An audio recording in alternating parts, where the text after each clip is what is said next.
I called a furnace repair technician while my husband was at work. An hour later, my phone vibrated with a text from him. "Ma'am, there is a locked door behind your storage shelves. Who is inside?" Confused, I replied that we did not have any locked rooms in the house. He texted back immediately. "Ma'am, I can hear breathing inside, and there are 4 padlocks locked from the outside." My blood ran cold. I dropped my coffee mug and immediately dialed 911. "My name is Nora, and I am 33 years old. I work as a financial auditor, a profession built on finding hidden discrepancies. Yet I had been completely oblivious to the horrifying secret buried beneath my own feet." Before I continue this story, let me know where you are watching from in the comments below. Hit like and subscribe if you have ever had your entire reality shattered by a single discovery. The events I'm about to share will make you question how well you truly know the people around you. It was a freezing Tuesday morning in our upscale New York suburb. My husband Bradley, a wealthy and charismatic hedge fund manager, had left for his Manhattan office hours earlier. He always insisted on maintaining absolute control over our home, including the basement, which he claimed was strictly for his wine collection. I rarely went down there. But the furnace had been making a terrible grinding noise, and I took the initiative to call a local repair company. I raced down the basement stairs, my pulse pounding loudly. The air down there felt unusually damp. Mike, the technician, was standing in the far corner behind a row of heavy metal shelving units. He had pushed one of the massive racks aside to access the ventilation ducts. His face was entirely drained of color. He pointed a trembling finger at the wall. Behind the displaced shelving unit was a heavy steel door perfectly painted to blend in with the concrete foundation. I had lived in this house for 3 years and never noticed it. But what made my stomach churn were the 4 heavy-duty steel padlocks securing the thick latch from the outside. Someone had gone to extreme lengths to ensure whatever was inside could never get out. I stepped closer, the cold dampness of the concrete seeping through my slippers. I pressed my ear against the freezing steel. For a moment there was nothing. Then I heard it. A faint, raspy sound. A shallow intake of air followed by a weak, rattling exhale. Someone was trapped inside a vault in my own home. Panic seized my throat. I pulled out my phone and dialed the police, my fingers shaking violently. I told the dispatcher that I had found a hidden room in my basement and someone was locked inside. They told me to stay on the line and that units were already en route. The next 7 minutes felt like an eternity. I paced the concrete floor staring at those 4 padlocks, my mind racing through terrifying scenarios. Bradley possessed the only key to the storage room deadbolt upstairs, which I had left unlocked for Mike. What kind of monster had I married? Sirens wailed in the distance, quickly growing louder, until they abruptly cut off in our driveway. Heavy footsteps pounded on the front porch. I ran upstairs and threw the front door open. 3 police officers rushed inside, their hands resting on their utility belts. I led them straight down. The moment the lead officer saw the steel door and the padlocks, his demeanor changed instantly. He unclipped his radio and called for backup. He asked me if I had the keys. I shook my head, fighting back tears of sheer terror, and explained that I did not even know this door existed. The officers did not waste any time. One of them jogged back to their cruiser and returned with a massive pair of bright red bolt cutters. The metallic snap of the first heavy padlock echoing through the basement made my heart skip a beat. Snap. The second lock hit the concrete floor. Snap. The third lock gave way. As the officer moved his tool to the final lock, the tension in the room skyrocketed. The other 2 officers drew their firearms, aiming them directly at the steel door. They shouted loud, clear commands, demanding that whoever was inside step back and show their hands. The 4th lock fell to the floor with a heavy thud. The lead officer grabbed the iron handle, took a deep breath, and yanked the heavy steel door open. The door scraped against the concrete floor as it swung outward. A putrid stench of stale air and despair instantly flooded the basement. The officers kept their weapons, raised their flashlights, piercing the pitch-black darkness of the hidden cell. Nothing could have prepared me for the horrifying sight that the beams of light were about to reveal. The flashlight swept across the damp walls of the windowless cell, finally resting on a corner. A sharp gasp escaped my lips, and I clamped my hands over my mouth. Huddled on a filthy stained mattress was a woman. She was severely malnourished, her collarbones jutting out sharply beneath a ragged, oversized t-shirt. But the most horrifying detail was the heavy iron chain wrapped around her right ankle, securely fastened to a thick, exposed plumbing pipe that ran directly into the concrete foundation. The lead officer immediately lowered his weapon and shouted into his radio, demanding emergency medical services rush to the address. The other two officers stepped into the room, their boots crunching on empty water bottles and food wrappers scattered across the floor. They approached the woman, slowly speaking in calm, reassuring tones, telling her that she was safe and that help was on the way. The woman flinched violently as they drew near. She curled into a tight ball, raising her bony arms to shield her face from the harsh glare of the flashlights. She was trembling uncontrollably, her matted brown hair falling over her face. As the officers knelt beside her, examining the heavy chain binding her to the pipe, she slowly lowered her arms and looked up. The beam of a flashlight caught her face, and time completely stopped for me. My heart slammed against my ribs so hard it physically hurt. I took a stumbling step forward, ignoring the putrid smell of the cell. The woman had striking, piercing blue eyes. Even sunken and surrounded by dark circles, the color was unmistakable. And there, just below her left collarbone, visible through the torn collar of her shirt, was a distinct, crescent-shaped birthmark. My mind began to race, accessing memories and photographs I had seen countless times in my husband's private study. Bradley had a silver-framed portrait on his mahogany desk. A picture of a beautiful, vibrant woman with those exact same piercing blue eyes and that exact same crescent birthmark. It was Clara, Bradley's first wife. My legs gave out and I slumped against the cold hallway wall, sliding down to the floor. Clara was the daughter of a prominent tech billionaire. 5 years ago, her face had been plastered across every news channel in the country. The media had obsessed over the tragic story of the young heiress who had been swept overboard during a sudden storm off the coast of Martha's Vineyard. Extensive search and rescue operations had yielded nothing. Her body was never recovered. She had been legally declared dead, and Bradley had played the role of the devastated, heartbroken widower to absolute perfection. Yet here she was, alive, emaciated, terrified, and chained to a pipe in the basement of the house I shared with the man who had supposedly mourned her. Heavy footsteps thundered down the basement stairs, snapping me out of my paralyzing shock. 3 paramedics rushed past me carrying medical bags and a collapsible stretcher. They flooded into the cramped cell. One of the police officers used the bolt cutters to sever the thick chain binding Clara to the plumbing pipe. The loud metallic snap of the thick metal links echoed off the concrete walls, sounding exactly like a gunshot in the confined space. Clara sobbed weakly as the paramedics carefully lifted her onto the stretcher. They wrapped her in a thick thermal blanket, assessing her vitals with urgent, hushed voices. As they wheeled her out of the cell and pushed past me toward the stairs, Clara turned her head. For one fleeting second, her hollow, haunted eyes met mine. There was no recognition, only a deep, primal terror that chilled me to my core. I sat on the basement floor, my auditor brain kicking into overdrive despite the overwhelming panic. This was not a crime of passion. This was a calculated long-term operation. Constructing this hidden room, installing the reinforced steel door, masking the ventilation, and keeping a human being alive in secret for 5 years required meticulous planning. It required money. It required absolute ruthlessness. The man I had married, the man who kissed me goodbye this very morning, was a monster hiding behind a tailored suit and a charming smile.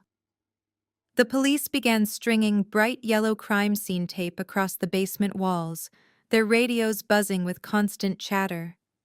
The lead officer approached me, his expression a mix of sympathy and intense scrutiny. He gently asked me to come upstairs, stating that detectives were on their way, and they needed to secure the entire property immediately. I followed him up the wooden stairs, my legs feeling like lead. I stepped into my pristine, sunlit living room feeling like an intruder in my own life. I expected the police to launch a massive manhunt for Bradley. I assumed he would see the news, realize his horrific secret had been uncovered, and flee the country. I severely underestimated his arrogance and his capacity for manipulation.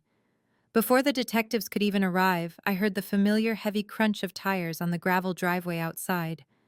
My husband Bradley was home, and the real nightmare was only just beginning. The heavy oak front door flew open, hitting the wall with a loud bang. Bradley burst into the foyer, his tailored Italian suit slightly rumpled his face, a mask of frantic desperation. Two police officers immediately stepped forward, raising their hands to intercept him. I stood near the fireplace, my entire body rigid, waiting for the moment they would slap the handcuffs on his wrists. I waited for the look of defeat in his eyes. Instead, Bradley delivered a performance worthy of an Academy Award. He did not freeze. He did not try to run. The moment he saw the officers and then looked at me, his knees buckled. He collapsed onto the hardwood floor, burying his face in his hands, and let out a loud, agonizing sob. "Thank God you are here!" he cried out, his voice trembling with manufactured relief. He looked up at the lead officer, tears streaming down his perfectly shaved face. "Please tell me she is safe. Please tell me you found the woman my wife locked downstairs." The entire room went dead silent. The lead officer frowned, lowering his notepad. "Sir, what are you talking about?" Bradley scrambled to his feet, pointing a trembling finger directly at me. "My wife is having a severe psychotic break," he shouted, his voice thick with fake emotion. "I came home early because she called me speaking absolute nonsense. She has been spiraling out of control for months. She kidnapped a homeless woman off the streets and locked her in the basement. She told me she was going to hold her hostage until I transferred all my assets into her name." I physically recoiled as if he had struck me. My mouth opened, but for a second no sound came out. The sheer audacity of his lie was paralyzing. "That is a lie," I finally screamed, my voice echoing off the high ceilings. "That is Clara, your first wife. You locked her down there. You faked her death." Bradley looked at the officers with an expression of profound, heartbreaking pity. He slowly shook his head. "Clara has been dead for 5 years," he whispered, wiping a tear from his cheek. "Officer, my wife is deeply unwell. Ever since she suffered a late-term miscarriage last year, her mind shattered. She has been obsessing over my late wife, trying to erase her memory, trying to replace her. Now she has dragged an innocent, vulnerable woman off the streets, just because she vaguely resembles Clara." He reached into his leather briefcase, which he had dropped by the door. His hands were shaking perfectly on cue. He pulled out a thick, sealed manila envelope and handed it to the lead officer. "This is her psychiatric evaluation from a top specialist in Manhattan. I have been trying to get her committed for her own safety. She was diagnosed with severe paranoid schizophrenia and violent delusions. I was supposed to take her to a facility this weekend." The officer opened the envelope and began scanning the documents. I watched his eyes move across the pages. The official letterhead, the signature, the detailed, entirely fabricated notes about my supposed hallucinations and violent outbursts. I had never even met the doctor listed on those papers. I had never had a late-term miscarriage. Every single word was a calculated, devastating lie planted to destroy my credibility. I stepped forward, my hands raised in desperate defense. "You cannot believe him," I pleaded, looking from one officer to the other. "Look at the basement. Look at the door. He built that. He has the only key." Bradley cut me off, his voice soft and patronizing. "I built that reinforced door for my wine cellar, Nora. You know that. And you stole the spare key from my desk. Officer, check her coat pockets. I guarantee you will find the keys she used to lock those padlocks." My blood ran ice cold. Earlier that morning, before the technician arrived, I had put on my winter coat to take the trash out. My coat was currently draped over the armchair right next to the officer's. The lead officer stepped over, picked up my coat, and reached into the deep front pocket. He pulled out a heavy steel ring with 4 distinct brass keys. I stared at the keys in absolute horror. He had planted them. He had known this day might come, and he had orchestrated an airtight frame job just in case. The atmosphere in the room completely inverted. The officers who had looked at me with sympathy just 10 minutes ago now viewed me as a dangerous, unstable suspect. The lead officer rested his hand on his utility belt, stepping squarely between me and Bradley. "Ma'am, I am going to need you to step back and keep your hands where I can see them." Bradley stood behind the officers, safe and protected. As the police focused their attention on me, Bradley looked over their shoulders and met my eyes. The fake tears were gone. His lips curled into a slow, chilling smirk. He had trapped me in a nightmare, and he knew I had no way out. The officers did not hesitate. Before I could utter another word in my defense, cold steel cuffs were clamped tightly around my wrists. I was marched out of my own home, paraded past a growing crowd of curious neighbors who had gathered on the sidewalks, and shoved aggressively into the back of a police cruiser. The ride to the precinct was a blur of flashing lights and suffocating panic. My mind raced, trying to find a logical way out of this nightmare. I was placed in a bleak, windowless interrogation room. The air was stale and the metal chair dug into my back. Hours ticked by in agonizing silence. I refused to speak without an attorney, knowing that anything I said in my current state of shock would be twisted. But I also knew my silence was only giving Bradley more time to completely control the narrative. When the heavy metal door finally opened, it was not a detective who walked in. It was an exhausted, court-appointed lawyer carrying a thin file. He sat down and delivered the crushing news. Bradley was not in custody. In fact, Bradley had immediately dispatched his elite team of high-powered corporate attorneys to the station the moment I was arrested. They did not just bring legal threats, they brought a mountain of meticulously fabricated evidence. They handed the detectives fake lease agreements, forged email chains, and doctored bank statements, claiming that I had secretly rented out the basement to a drifter to make extra cash without Bradley knowing. According to their perfectly spun, heavily funded story, I had suffered a total mental collapse after my supposed miscarriage. When the tenant stopped paying rent, my fabricated schizophrenia took over, and I locked her inside. It was an absurd, terrifyingly complex lie. But backed by Bradley's immense wealth, his flawless reputation in the financial sector, and my cleverly planted psychiatric evaluation, the police were treating me as the sole primary suspect. The lawyer explained that the district attorney needed time to process the conflicting evidence, verify the financial documents, and interview the victim at the hospital before they could formally press kidnapping charges against me. Because of the lack of absolute hard proof linking me directly to the construction of the room, I was being released pending further investigation.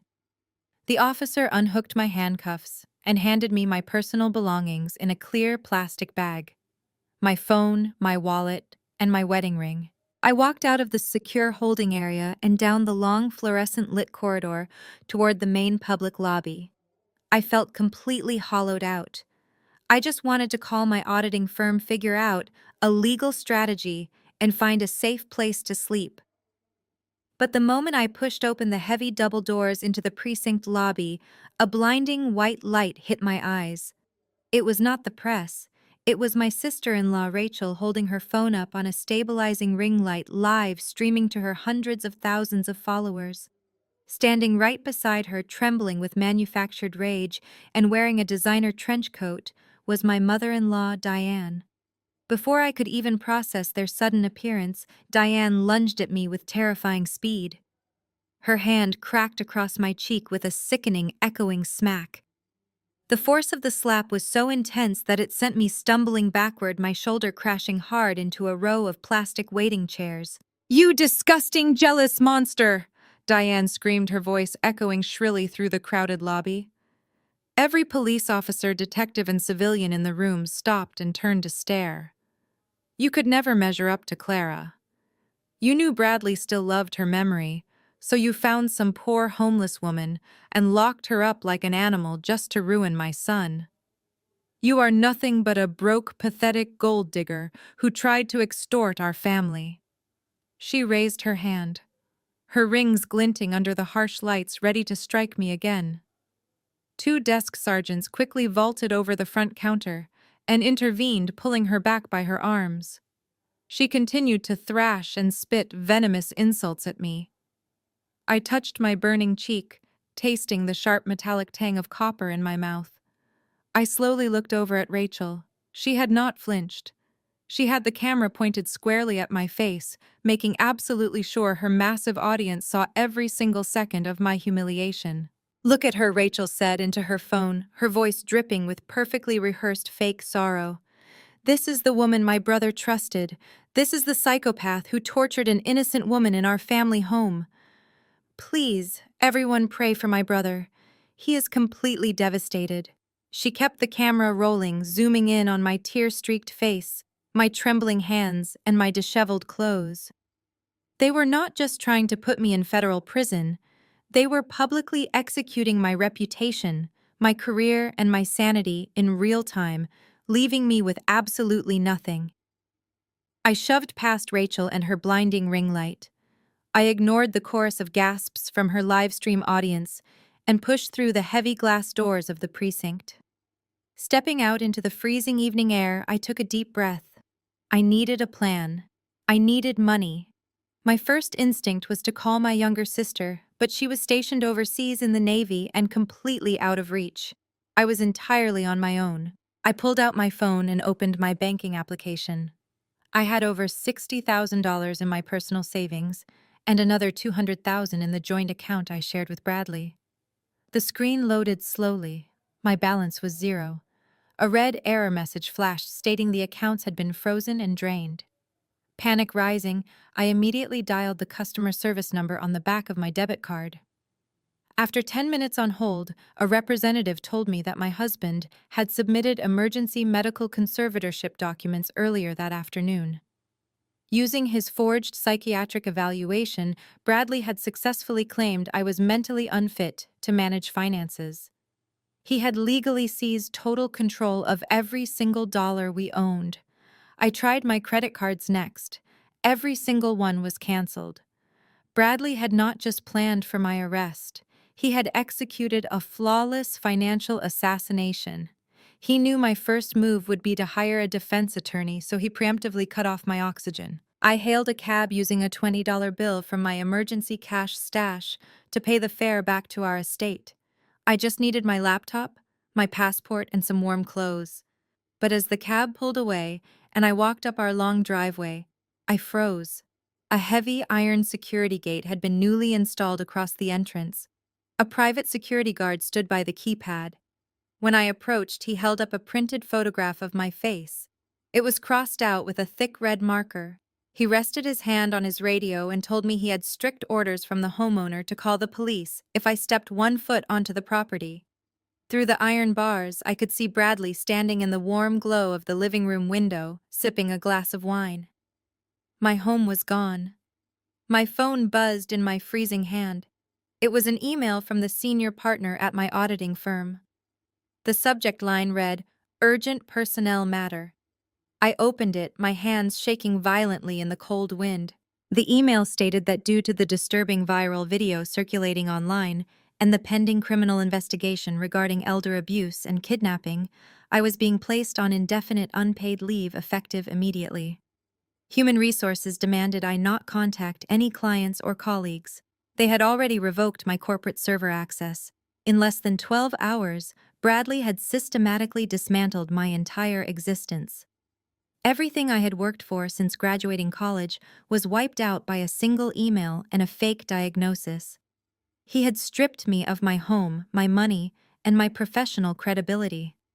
I realized my car, a modest sedan I had purchased long before marrying Bradley, was parked on the public street a few blocks away. It was the only asset solely in my name. I walked through the bitter winter night, wrapping my thin coat tighter around myself. When I reached my car, I climbed into the driver's seat and slammed the door shut. I locked it and turned on the engine to blast the heater, watching the snow begin to fall against the windshield. I drove slowly, navigating the icy roads until I reached a massive Walmart parking lot on the edge of town. It was a place where no one would recognize me or care if a car sat idling through the lonely night. I reclined my seat, staring up at the harsh yellow glow of the parking lot streetlights. I opened my wallet and counted the bills. I had exactly $42 left. I was a 33-year-old senior financial auditor who had spent her entire adult life managing multi-million-dollar corporate accounts and investigating corporate fraud. Now I was homeless, framed for a horrific crime, and forced to sleep in my sedan. I looked at the cheap plastic dashboard, listening to the heater rattle. The contrast between my life this morning and my reality tonight was staggering. But as the initial shock began to wear off, the overwhelming despair was suddenly replaced by a cold, calculated anger. Bradley thought he had broken me. He thought that by taking away my resources and humiliating me publicly, I would crumble and accept his fake psychiatric commitment just to have a roof over my head. He was treating me like a hysterical, helpless victim. But he had made one massive miscalculation. He had underestimated the exact skill set that made me a top-tier auditor. I knew how to follow the money. I knew how to find the hidden ledgers and expose the lies. If Bradley was capable of faking a death and locking a woman in a basement for 5 years, he was definitely hiding a massive financial motive. He wanted war, and he was about to get one. I woke up the next morning shivering violently, my breath pluming in the freezing air of the car. The digital clock on the dashboard read 5:30. I did not shed a single tear. Crying was a luxury I could no longer afford. My mind, trained by years of dissecting complex corporate financial audits, shifted into absolute survival mode. Bradley had meticulously planned my downfall, but he had left the most crucial piece of evidence unguarded. I had to speak with Clara before his legal team managed to isolate her completely. I drove to a massive discount store the moment their automatic doors opened and spent 12 of my remaining dollars on a set of oversized blue scrubs, a cheap surgical mask, and a clipboard. From there, I headed straight to the county hospital. I knew the district attorney would have a police detail stationed outside her room, and Bradley's corporate lawyers were undoubtedly rushing to petition a judge for a gag order. I had a very narrow window to get the truth. I parked 3 blocks away to avoid the media vans swarming the main entrance and walked briskly to the rear staff doors. Slipping inside right behind a group of exhausted night shift nurses heading to the locker rooms, I kept my head down. I found a supply closet, grabbed a rolling janitorial cart laden with towels, and tied my hair back into a tight bun. Taking the service elevator up to the intensive care unit, I felt my pulse thumping against my ribs. I pushed the squeaky cart down the sterile, brightly lit white hallway. As I suspected, 2 uniformed officers were stationed outside room 412, drinking coffee and looking extremely bored. I gripped the plastic handle of my cart, lowered my gaze to the linoleum floor, and pushed it right past them, slipping quietly into the empty room next door. There was a shared bathroom connecting the 2 patient suites. I locked the outer hallway door quietly, unlatched the connecting bathroom door, and stepped into Clara's room. The rhythmic, mechanical beeping of the heart monitor was the only sound. Clara lay on the adjustable hospital bed, hooked up to a tangle of intravenous bags. Her pale face looked almost ghostly against the stark white sheets, but her piercing blue eyes were wide open. When she saw me step out of the bathroom wearing scrubs, her breath hitched. She immediately reached for the nurse call button clipped to her pillow, sheer panic flashing across her hollow face. I rushed forward, holding both my hands up to show I was unarmed. I pulled down my surgical mask. "Please do not press that button," I whispered urgently, keeping my voice as low as possible. "I am Nora. I am the one who called the police yesterday. I am the one who found you." Clara froze, her trembling finger hovering just a fraction of an inch over the red plastic button. She stared at me, her chest heaving beneath the thin hospital gown. "You are his new wife." she croaked, her voice incredibly raspy from years of disuse. I nodded slowly. Yes. And right now, he is trying to destroy me just like he destroyed you. He told the police I was the one who kidnapped you. He took all my money, locked me out of our house, and told the world I am insane. I need to know exactly what happened 5 years ago. I need to know why he kept you alive. Clara closed her eyes, a single tear rolling down her cheek. She took a deep, rattling breath and began to speak. She told me about the boating trip off the coast of Martha's Vineyard. They were supposed to be celebrating their anniversary. Bradley had poured her a glass of vintage champagne. The next thing she remembered was waking up in absolute darkness, the freezing concrete of the basement floor pressing against her face. He had drugged her, waited for the sudden storm to hit, and staged the yacht perfectly, so the Coast Guard would assume she had been swept overboard by a rogue wave. But why, I asked, stepping closer to the metal bed frame. Why go through the incredible risk of building that hidden room and feeding you for 5 years? Clara let out a bitter, hollow laugh. Because of my trust fund, she whispered. My father is a billionaire. If I died suspiciously on that boat, my father would have unleashed an army of ruthless private investigators. The life insurance companies would have stalled the payout for years pending an inquiry. But by legally keeping me as a missing person, presumed dead, Bradley inherited temporary control of my estate as my grieving husband. He needed me technically alive, just long enough to quietly drain my offshore accounts, slowly siphoning millions, without triggering any red flags from the financial regulators. He told me he was going to starve me the day the final account hit zero.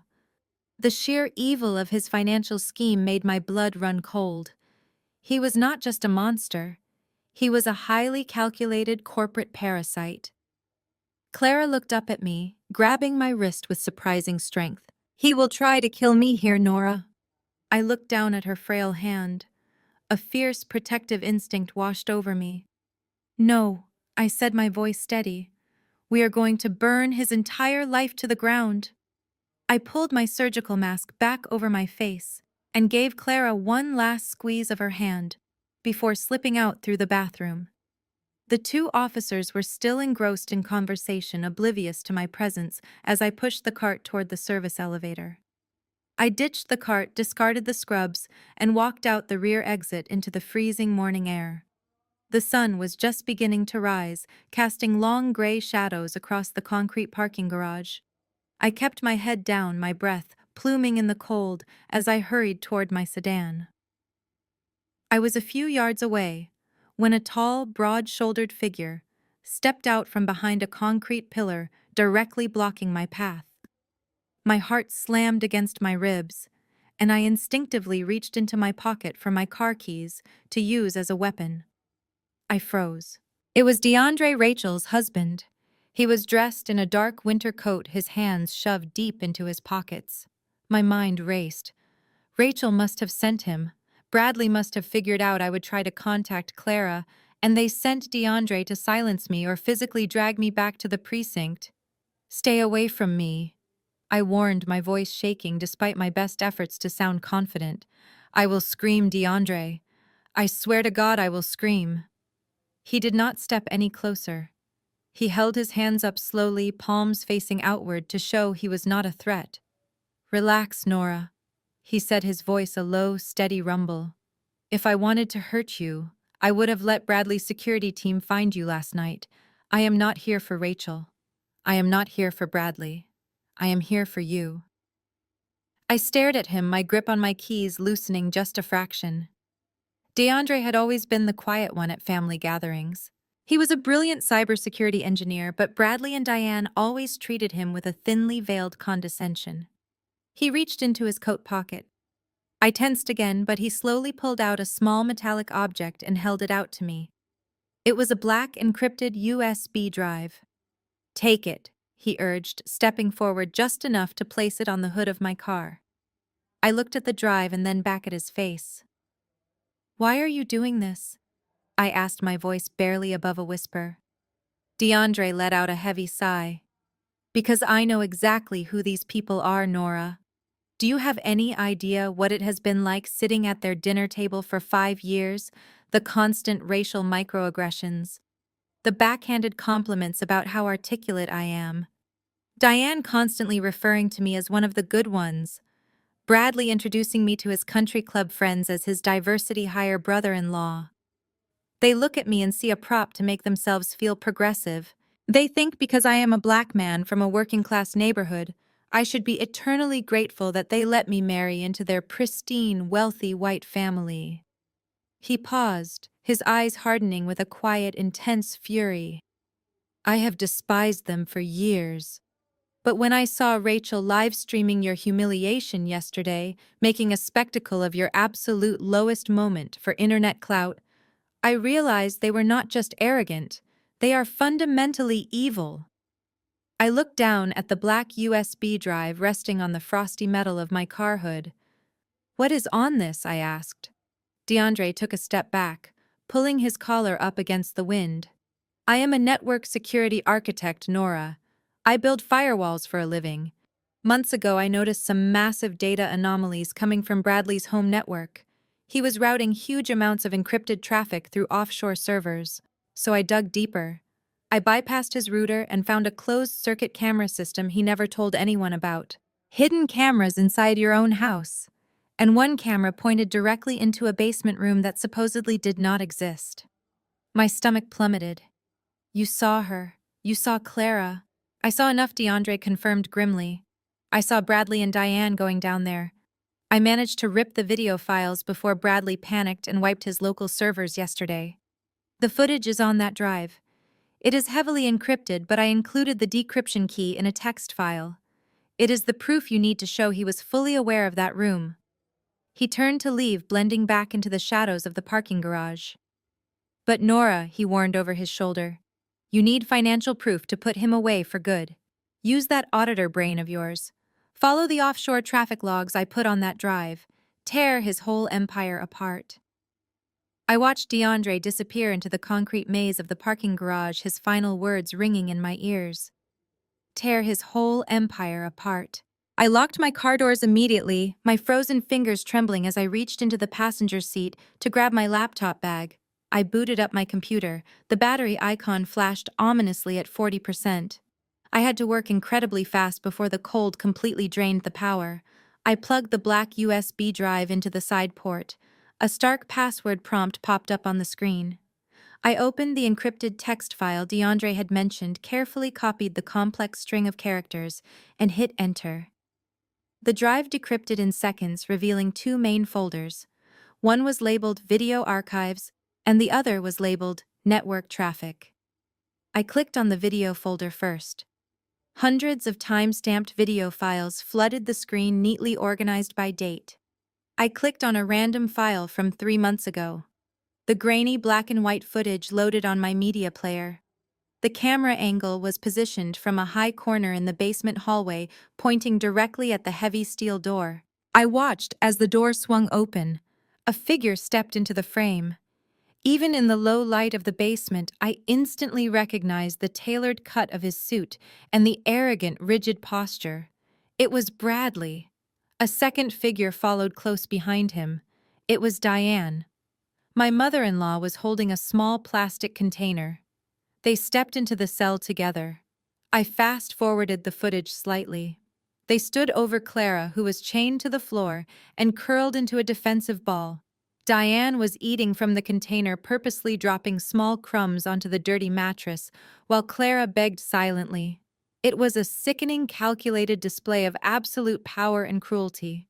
Bradley just stood there, leaning against the doorframe, his arms crossed, watching the torment with a twisted sense of satisfaction. I felt bile rise in my back of my throat. I wanted to start my car, drive straight to the FBI field office, and shove this laptop directly in their faces. But as my initial rage subsided, my analytical mind took over. I watched the footage again, pausing and rewinding this time, looking at it strictly through the lens of a defense attorney. There was a massive legal flaw. There was no audio recording. The basement hallway lighting was incredibly poor. Bradley deliberately stood in the heavy shadows near the doorframe.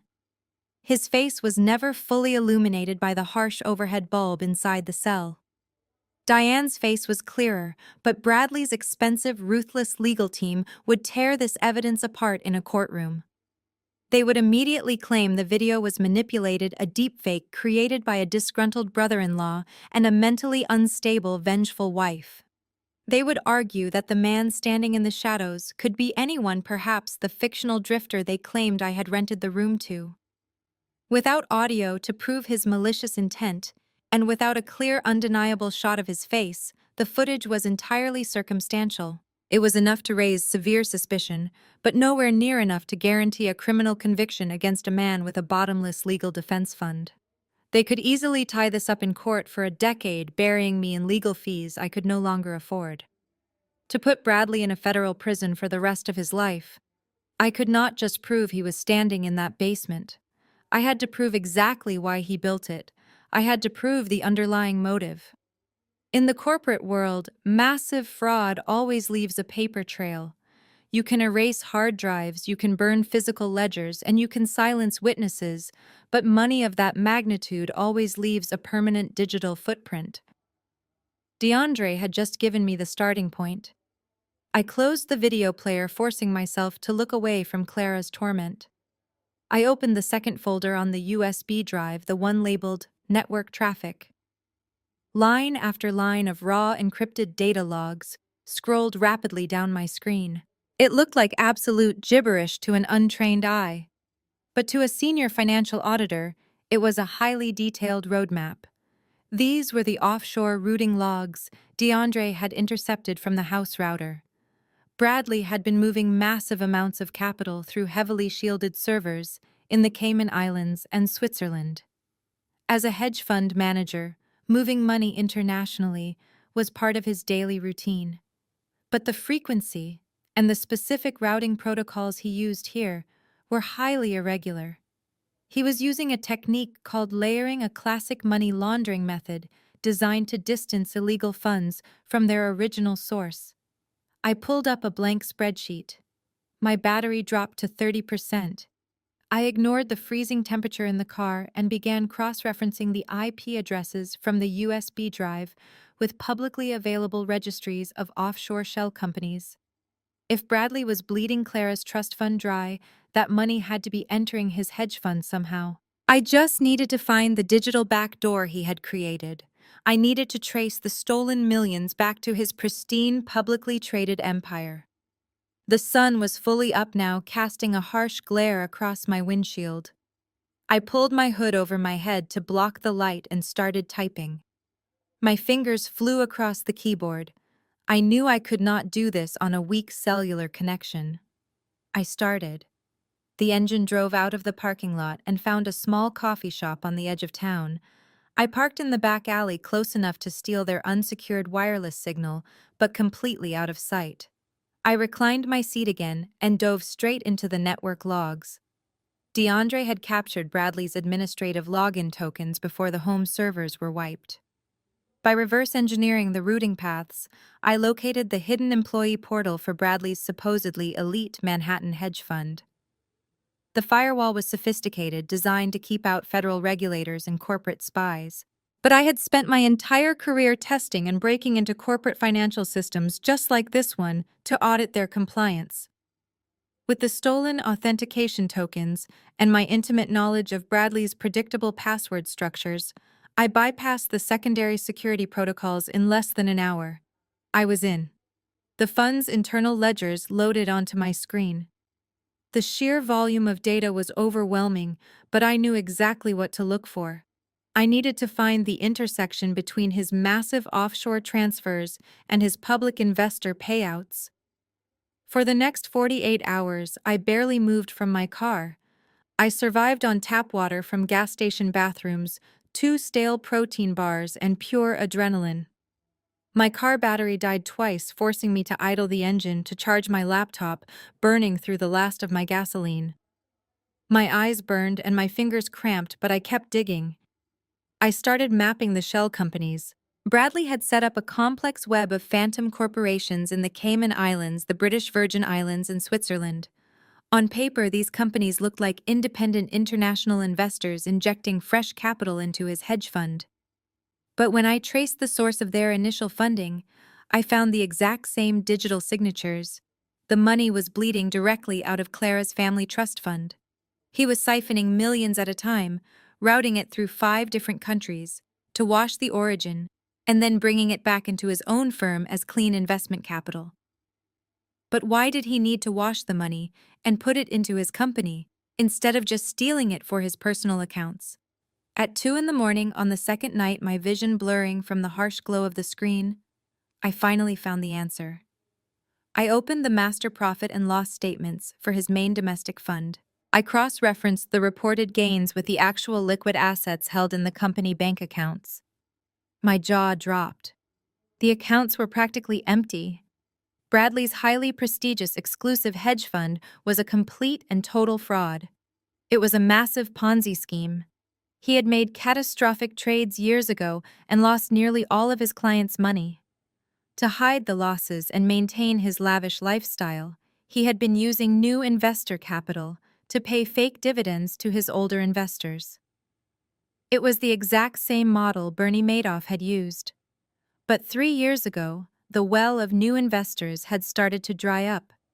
His older clients were demanding their returns, threatening audits and legal action. His empire was weeks away from a spectacular public collapse that would have sent him to federal prison for decades. He needed a massive, untraceable cash injection to keep the scheme alive. That was the exact timeline of Clara's supposed boating accident. He did not just lock her in the basement out of greed, he did it out of desperate survival. If he had actually killed her, her billionaire father's legal team would have frozen her assets instantly. By keeping her legally alive but entirely incapacitated, he gained emergency spousal conservatorship over her trust. For 5 years, the blood money he stole from her trust fund was the only thing keeping his fraudulent empire afloat. Every time an angry investor demanded a payout, Bradley starved Clara in that basement, transferred another million out of her account, washed it offshore, and paid the investor. I leaned back against the headrest, my chest heaving. I had found the smoking gun. This was the irrefutable financial motive that no defense attorney could ever wave away. Bradley was orchestrating one of the largest financial frauds in the state. I finally had the ammunition to destroy him completely, but I knew going to the police right now was still too dangerous. His lawyers would just tie up the digital evidence in jurisdictional disputes. I needed to trap him in a situation where he could not buy his way out. But before I could formulate a concrete plan to expose the Ponzi scheme, my burner phone buzzed. DeAndre had insisted I buy a prepaid device and memorize his number. The text message from him was short, urgent, and terrifying. "Get moving right now. They know you access the hedge fund network." I stared at the glowing screen, my heart hammering against my ribs. Bradley's internal cybersecurity protocols must have finally tripped a delayed alarm when I downloaded the master offshore ledgers. He knew I had the financial evidence. He knew I saw the missing millions. And he knew exactly how to silence me before I could ever hand those files over to a federal investigator. Less than 2 minutes later, my original cell phone, which I had kept turned off and buried in the glove compartment, suddenly buzzed to life. I had forgotten to remove the battery. A loud notification tone blared from the speaker. It was an urgent encrypted email from a junior partner at my former auditing firm, a young woman I had mentored for years. She was risking her own career by secretly forwarding me a legal notice that had just been served to the company. The subject line made my blood run completely cold. Emergency ex parte conservatorship. Granted. I opened the attached digital document with trembling hands. It was a binding court order signed by a highly respected county judge just 20 minutes ago. Bradley and his mother, Diane, had not just gone to the police to push the kidnapping charges. They had bypassed the slow criminal investigation entirely and launched a devastating attack in civil court. Using the flawless forged psychiatric evaluation along with a newly sworn tearful affidavit from Diane, claiming I had violently threatened to harm myself and others, they had petitioned the court for permanent absolute guardianship over my person and my estate. The legal document stated that due to my severe schizophrenic delusions extreme paranoia, and violent, erratic behavior, I was considered an immediate critical danger to society and myself. The judge had approved an involuntary psychiatric hold without me even being present to defend myself. This gave Bradley the immediate legal authority to have me permanently committed to a private high-security mental health facility of his choosing. The sheer brilliance and pure evil of their legal strategy hit me like a physical blow. If the police arrested me for kidnapping, I would eventually get my day in court. I would have the right to a defense attorney. I could present my digital evidence to a jury. But if Bradley successfully committed me to a psychiatric ward under a medical conservatorship, I would instantly lose all my constitutional rights. I would become a legal non-entity. I would not be allowed to hire my own lawyer, sign a contract, access a bank account, or even speak to the press. Bradley would become my legally appointed guardian. He would have absolute control over my medical care, meaning he could authorize doctors to keep me heavily sedated, isolated, and locked in a padded room for the rest of my natural life. Any evidence I tried to present from inside a mental institution would be immediately dismissed by the authorities as the wild, fabricated ramblings of a violently insane woman. He was using the exact same strategy he used on Clara, just adapted for the legal system. He did not need to chain me to a pipe in a dark basement to make me disappear. He was going to use the courts to lock me away in plain sight, ensuring his massive financial fraud remained hidden forever. I frantically scrolled down to the bottom of the legal document. The final paragraph contained a horrifying detail that made my stomach drop. The judge had authorized the immediate use of physical force by a private medical transport company to apprehend me and deliver me to the facility. My eyes darted to the rearview mirror. A large white unmarked transport van with heavily tinted windows slowly turned into the narrow alleyway behind the coffee shop. Bradley had not just filed the paperwork, he had actively tracked the GPS signal on my old cell phone the very second it received that email.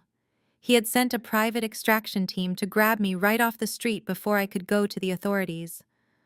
I threw the laptop into my passenger seat and jammed my keys into the ignition. The engine sputtered, struggling to turn over in the freezing cold.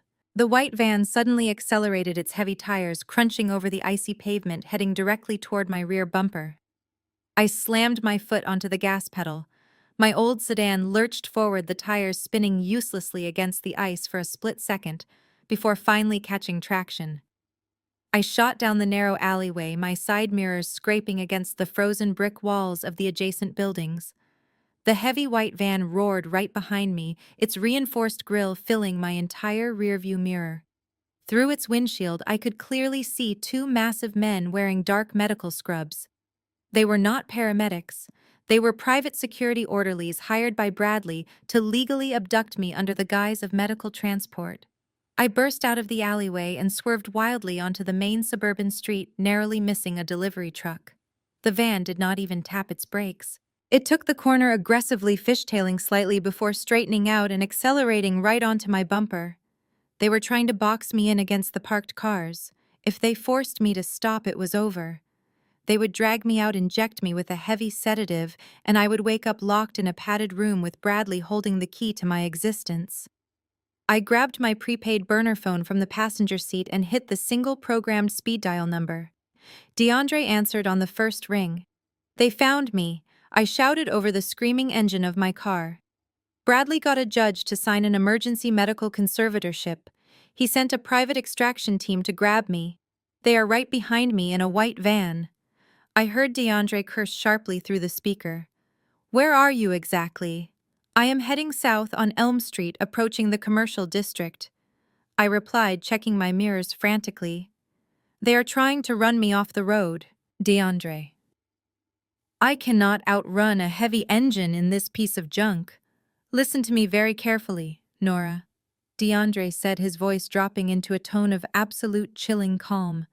"Do not take your foot off the gas.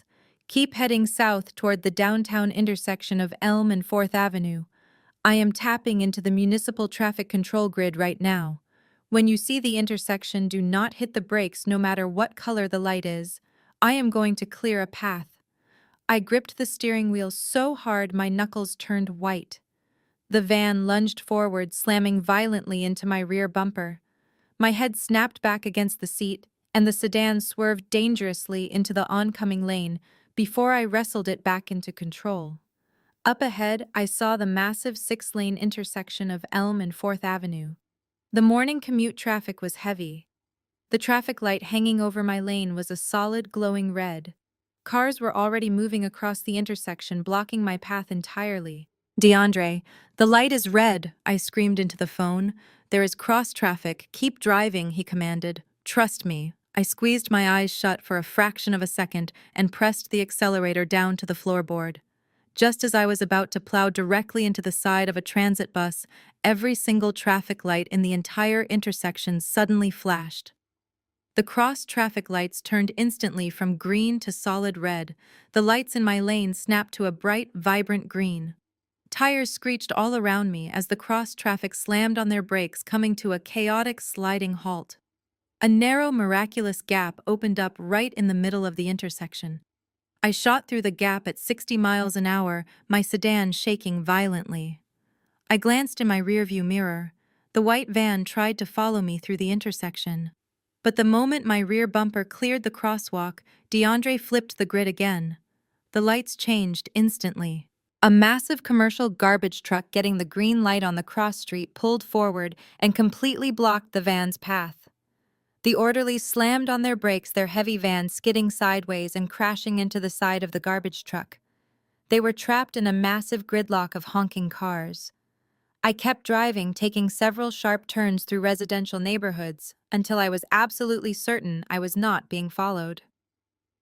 I pulled into the empty, decaying parking lot of an abandoned industrial park on the outskirts of the city. I put the car in park, killed the engine, and slumped over the steering wheel, gasping for air. My whole body was shaking uncontrollably. 10 minutes later, a dark sport utility vehicle pulled into the lot and parked next to me. DeAndre stepped out and quickly got into my passenger seat. He looked at my pale face and the laptop sitting next to me. "We are fighting a defensive battle, and we are losing," DeAndre said bluntly. "That court order changes everything. You are now legally a fugitive from your own identity. If a normal police officer pulls you over, they will see the psychiatric hold in the system and hand you right over to Bradley. You cannot use a credit card. You cannot check into a hotel. You cannot even go to a public hospital." I looked at him, the reality of my complete erasure settling over me. "We have to go completely off the grid," I whispered. DeAndre nodded. He reached over, grabbed my old cell phone from the dashboard, and smashed it against the metal doorframe, destroying the global positioning tracking chip inside. "Get your laptop and get in my truck. I know a place where Bradley will never look. We are taking Clara with us, and then we are going on the offensive." DeAndre drove us straight back toward the city hospital, navigating through a labyrinth of back streets to avoid the main traffic cameras. He explained his extraction plan on the way. During his frequent hospital visits to drop off supplies for his wife Rachel, he had befriended a senior floor nurse named Brenda. Brenda had seen the deep bruises on Clara and instantly knew something was terribly wrong with the police narrative.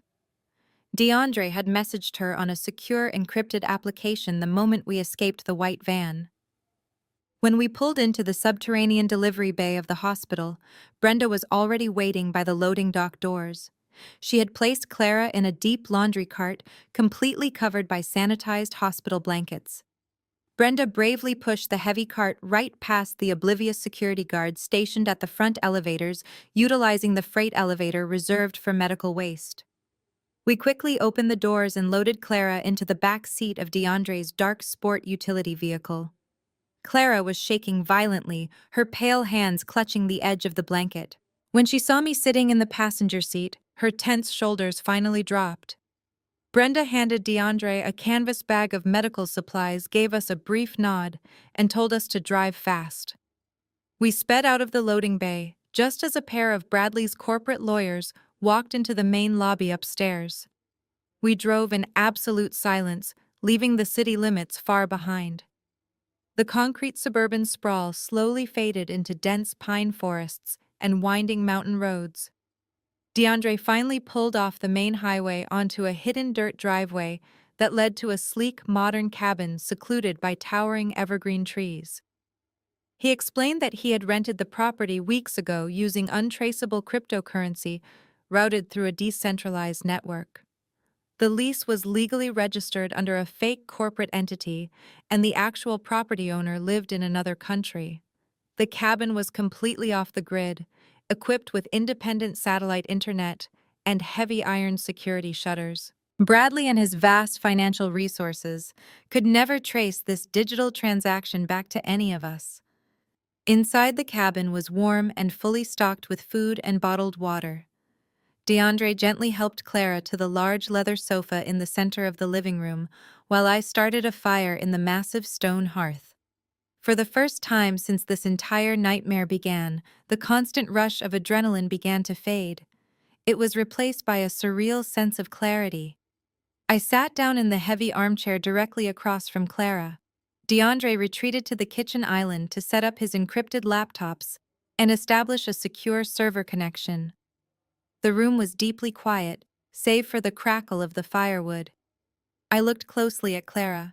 She was wrapped tightly in a thick wool blanket, staring intently into the dancing flames. This was the woman whose face had haunted the silver frame on my husband's desk for years. The brilliant tech heiress the whole world had mourned. Now she was a survivor of unimaginable torment. And I was the woman who had unknowingly taken her place. I had slept in her bed, worn the jewelry Bradley bought with her money, and almost fallen into the exact same trap. We were the dead first wife and the insane second wife. Two women Bradley had erased from existence to fuel his relentless corporate greed. Clara turned her piercing blue eyes away from the fire and looked directly at me. Her voice was still painfully raspy, but the paralyzing fear I had seen in the basement was entirely gone. It was replaced by a cold, hardened resolve. "He took 5 years of my life," she whispered, her bony hands gripping the blanket tightly. "He took the sun, the sky, and my basic human dignity. He thought he broke me completely." I leaned forward, meeting her intense gaze.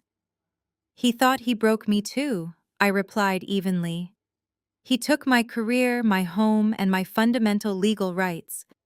He thinks we are just collateral damage in his financial game.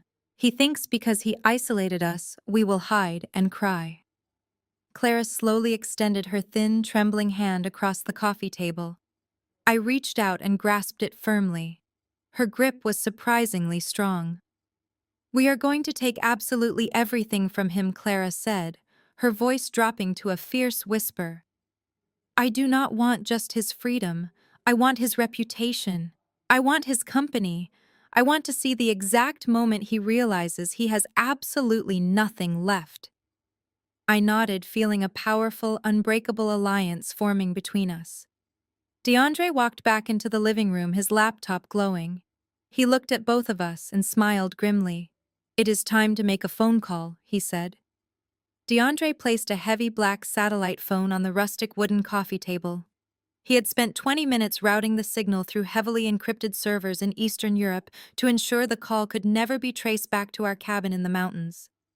Clara stared at the device, her hands trembling violently. For 5 years, she had been entirely cut off from the outside world. Now, she was about to speak to the man who had buried an empty casket and spent half a decade mourning her tragic death. She picked up the receiver and dialed a private, unlisted sequence of numbers. The line rang twice. A deep, gruff voice answered immediately, demanding to know how the caller had obtained this highly classified emergency number. It was her father, Harrison, a notoriously ruthless tech billionaire who built his massive empire from nothing. Clara took a sharp, rattling breath. "Dad," she whispered, her voice cracking. "It is me." There was a long, agonizing silence. I could hear the faint sound of a glass shattering against a hard floor in the background. Then Harrison spoke, his voice completely devoid of its usual commanding authority. "Who is this?" he demanded, his tone shaking with a dangerous mixture of sudden rage and desperate, fragile hope. "This is a sick joke. My daughter died 5 years ago. It is not a joke, Clara cried softly, tears finally spilling over her hollow cheeks. I never went overboard. Bradley drugged me. He locked me in a basement cell under the house. He kept me chained to a pipe to drain my trust fund, Dad. I am alive. I am safe now, but I need your help. The transformation on the other end of the line was instantaneous. The grieving father vanished, replaced by the ruthless titan of industry, known for crushing his corporate enemies. I heard him shouting orders to an unseen assistant, demanding his private jet be fueled and ordering a full tactical security team to mobilize. "Give me the address of that house!" Harrison roared into the phone, his voice vibrating with lethal fury. "I am calling the director of the FBI right now. I am sending a private extraction team to drag Bradley out of his office. He is going to spend the rest of his miserable life locked in a federal black site." Clara looked at me, her eyes wide. I shook my head adamantly. I leaned forward and pressed the speaker button on the satellite phone. "Mr. Harrison, my name is Nora," I said, keeping my voice incredibly steady. "I am the woman who found Clara.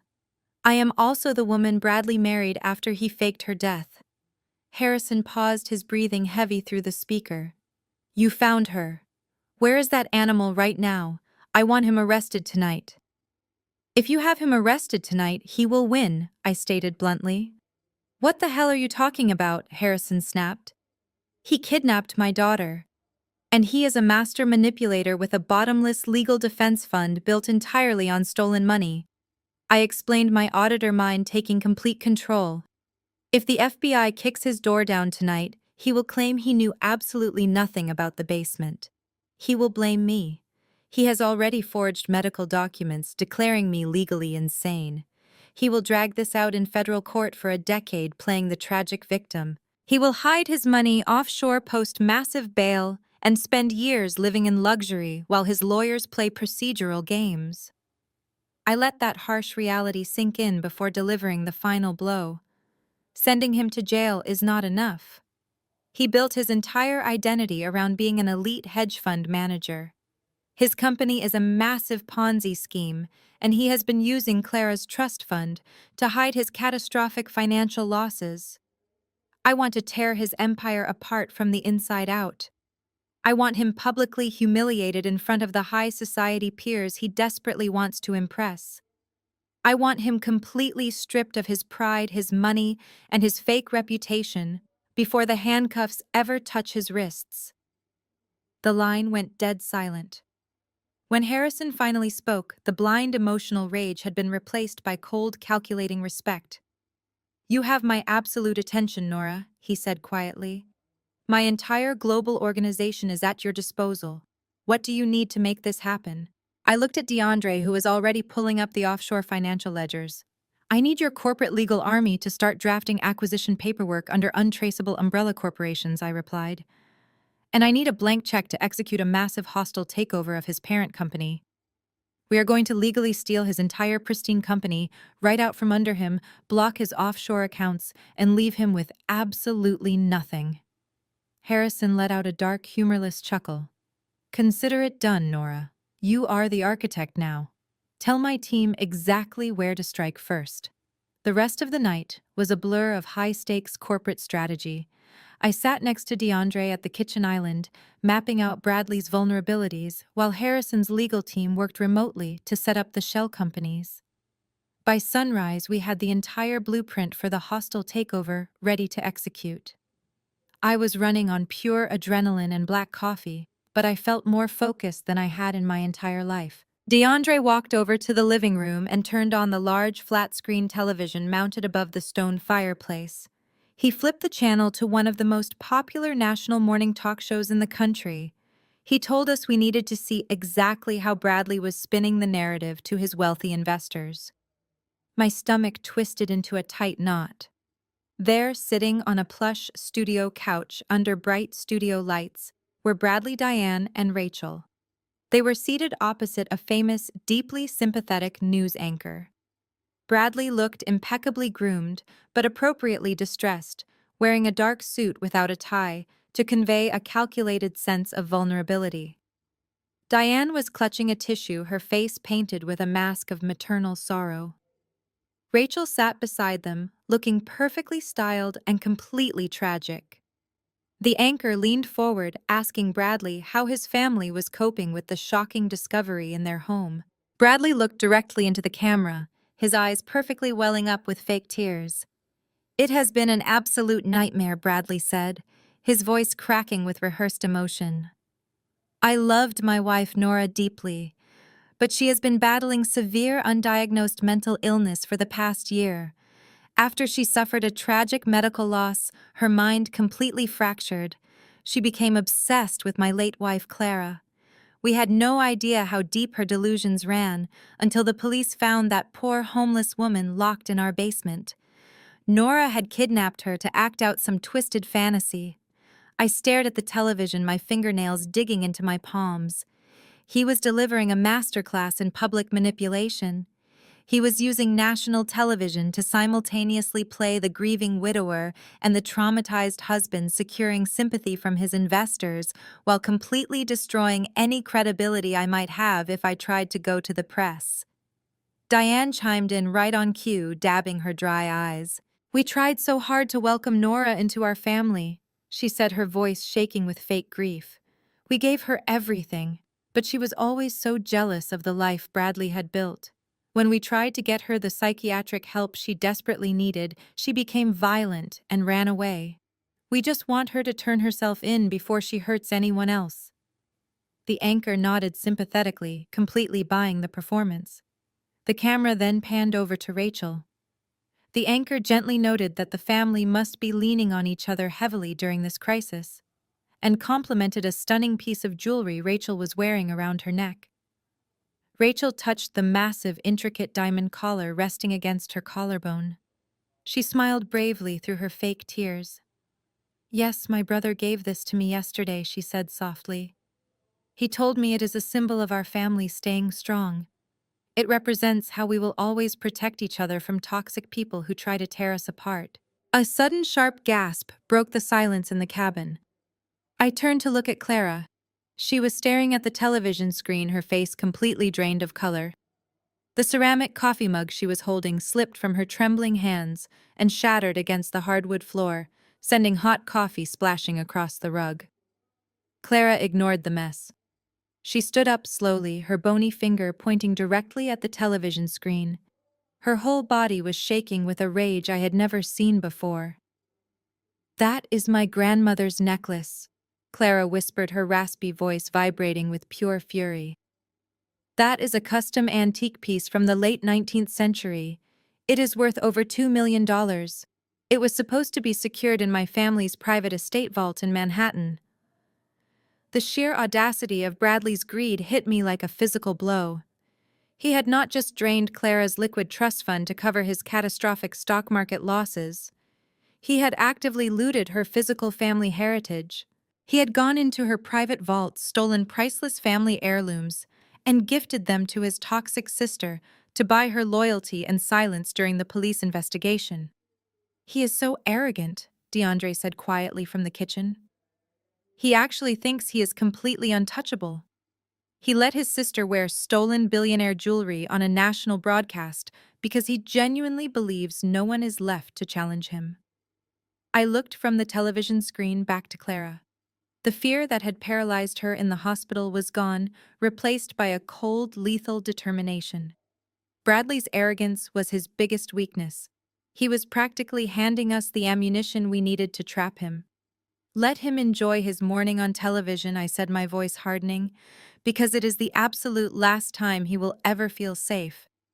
I turned away from the television screen and looked at DeAndre. "We need him to drop his guard completely," I explained. "Right now, Bradley is operating under a state of extreme high alert. He deployed a private extraction team to grab me yesterday because he knows I am a dangerous loose end. If he thinks I am actively plotting a counterattack from the shadows, he will keep his corporate firewalls locked down tight, and he will watch every single financial transaction like a hawk. But Bradley has a fatal flaw. He is a malignant narcissist. His greatest weakness is his own massive ego. DeAndre nodded slowly, understanding my logic perfectly. You want to make him think he has already won the war, he said. Exactly, I replied. We need to feed his superiority complex. We need him to believe that his morning show performance worked flawlessly, that I am completely broken, and that I am surrendering to his power. I opened my laptop and pulled up a blank email draft. I typed in the address of his lead corporate defense attorney. Then I began to write a masterpiece of pure calculated desperation. I had to sound exactly like the mentally shattered paranoid woman they had described on national television. I deliberately ignored basic grammar and capitalization. I typed erratic, panicked sentences, begging them to call off the private medical transport teams. I wrote that I was exhausted, that I was starving, that I could not stop crying in my car, and that I just wanted this entire nightmare to be over. I offered a pathetic plea for a miserable settlement. I told the lawyer that if Bradley would just lift the financial freeze and give me $20,000 to start a new quiet life in another state, I would quietly sign the involuntary commitment papers. I ended the message by saying my mind was playing tricks on me, and I could not fight his immense wealth and power anymore. DeAndre read the draft over my shoulder and let out a low whistle. That is incredibly convincing, he said. He took my laptop and routed the outgoing message through a complex series of proxy servers, intentionally masking our location to make it look like I had sent it using the unsecured wireless network of a dirty public library in a neighboring state. He hit send. Now we wait for his ego to take the bait. We did not have to wait long. DeAndre had already planted a silent digital tracker in the email headers. Less than 15 minutes later, his computer screen lit up. The lawyer had opened the email and immediately forwarded it directly to Bradley's private corporate account. DeAndre rapidly typed on his keyboard, intercepting the unencrypted internal communications between Bradley and his legal team. He read Bradley's response out loud to the room. Bradley had replied to his lawyer with a laughing face emoji and a single arrogant sentence. The crazy bitch finally cracked initiate the settlement stall tactics, while the tracking team pinpoints that library. I let out a cold breath. He bought the lie completely. The psychological shift in Bradley's behavior was instantaneous, and it manifested directly in his company's network security. For the past 24 hours, his hedge fund servers had been locked behind a brutal military-grade emergency firewall. He had initiated a total data freeze to prevent me from auditing his offshore accounts. But now, fully convinced that I was a broken, penniless woman crying in a library, he felt invincible. He had a massive charity gala to plan and desperate investors to placate today. He could not afford to keep his company operations frozen any longer. Through DeAndre's monitoring software, we watched in real time as the network status indicators on the screen suddenly shifted from red to green. He is dropping the emergency security protocols, DeAndre said, his fingers flying across his keyboard with blistering speed. He just authorized his information technology team to restore normal trading access. The idiot actually thinks the threat is neutralized. DeAndre did not hesitate. The exact second the heavy corporate firewall lowered to its standard operational level, DeAndre launched his infiltration program. It was a digital ghost slipping quietly through the open ports before the secondary security measures could even register a data breach. "We are in," DeAndre announced, a triumphant smile spreading across his face. "I have root administrative access to his entire corporate mainframe. I own his servers. I can see every single hidden file, every deleted internal memo, and every private investor dossier. I even have remote access to the audiovisual control systems for his upcoming charity gala." I looked at Clara, who was watching the screen with fierce satisfaction. The trap was beautifully set, and our prey had confidently walked right into it, completely unaware that the heavy steel doors had just locked behind him. While DeAndre systematically mapped every hidden directory in Bradley's corporate mainframe, I knew digital evidence was only half the battle. We had the irrefutable financial motive, but a jury still needed to hear the pure malice in his own voice. We needed an undeniable audio confession to pair with the basement video. I picked up the burner phone and drafted a second email to his lawyer stating I would meet Bradley in person to sign the medical conservatorship documents, but only if he brought $20,000 in untraceable cash to help me disappear. Less than an hour later, Bradley replied directly from his secure email account. He chose Centennial Park, a sprawling open public space in the center of the city. It was a highly calculated choice. The park was heavily monitored by municipal security cameras, meaning I could not try anything violent, but the freezing winter weather guaranteed the paved walking paths would be completely empty. He told me to be by the main stone fountain at exactly noon. DeAndre immediately went to work. He opened a small, hardened plastic case he had brought from his home workshop. Inside was a microscopic military-grade audio transmitter no larger than a grain of rice. He carefully embedded the device deep into the thick wool collar of my winter coat, weaving the tiny fibrous antenna directly into the fabric. It was completely invisible to the naked eye. He synced the transmitter to his encrypted laptop, handing me a small wireless earpiece so he could monitor the situation and communicate with me if things went wrong. Clara walked over and wrapped her thin arms around my shoulders. "You have to make him feel like a god," she whispered. "The more powerful he feels, the more he will talk." I nodded, zipping my coat up to my chin. I left the safety of the mountain cabin and drove DeAndre's truck back into the city, parking a few blocks away from Centennial Park. The icy wind whipped across my face as I walked down the paved pathway toward the stone fountain. Bradley was already waiting. He was wearing a tailored cashmere overcoat, his hands resting casually in his pockets. He looked incredibly relaxed, like a man who had just closed a lucrative business deal. As I approached, I forced my shoulders to slump. I kept my eyes fixed on the frozen concrete, playing the role of the defeated, mentally shattered woman he desperately wanted me to be. "You look terrible," Nora Bradley said, his voice dripping with condescending pity. He pulled a thick manila envelope from his coat and tossed it onto the frozen edge of the fountain. "There is $20,000 in small bills, and here are the commitment papers. Sign them and my private medical team will quietly transport you to a luxury facility in upstate New York. It will be very comfortable." I picked up the pen he offered, my hand shaking intentionally. "Why did you do this to me?" I asked, my voice cracking perfectly. "I loved you. I supported you. Why frame me for what you did to Clara?" Bradley let out a short, cruel laugh. He leaned in close, checking to make sure no one was walking past us. "Because you were convenient, Nora. My hedge fund was bleeding millions. I needed Clara's trust fund to keep my investors from tearing me apart. So I slipped a sedative into her champagne, tossed her phone into the ocean, and locked her in the basement. It was brilliant. But she was starting to break down, and I knew I could not keep her alive down there forever." I looked up at him, letting tears well in my eyes. "But why me?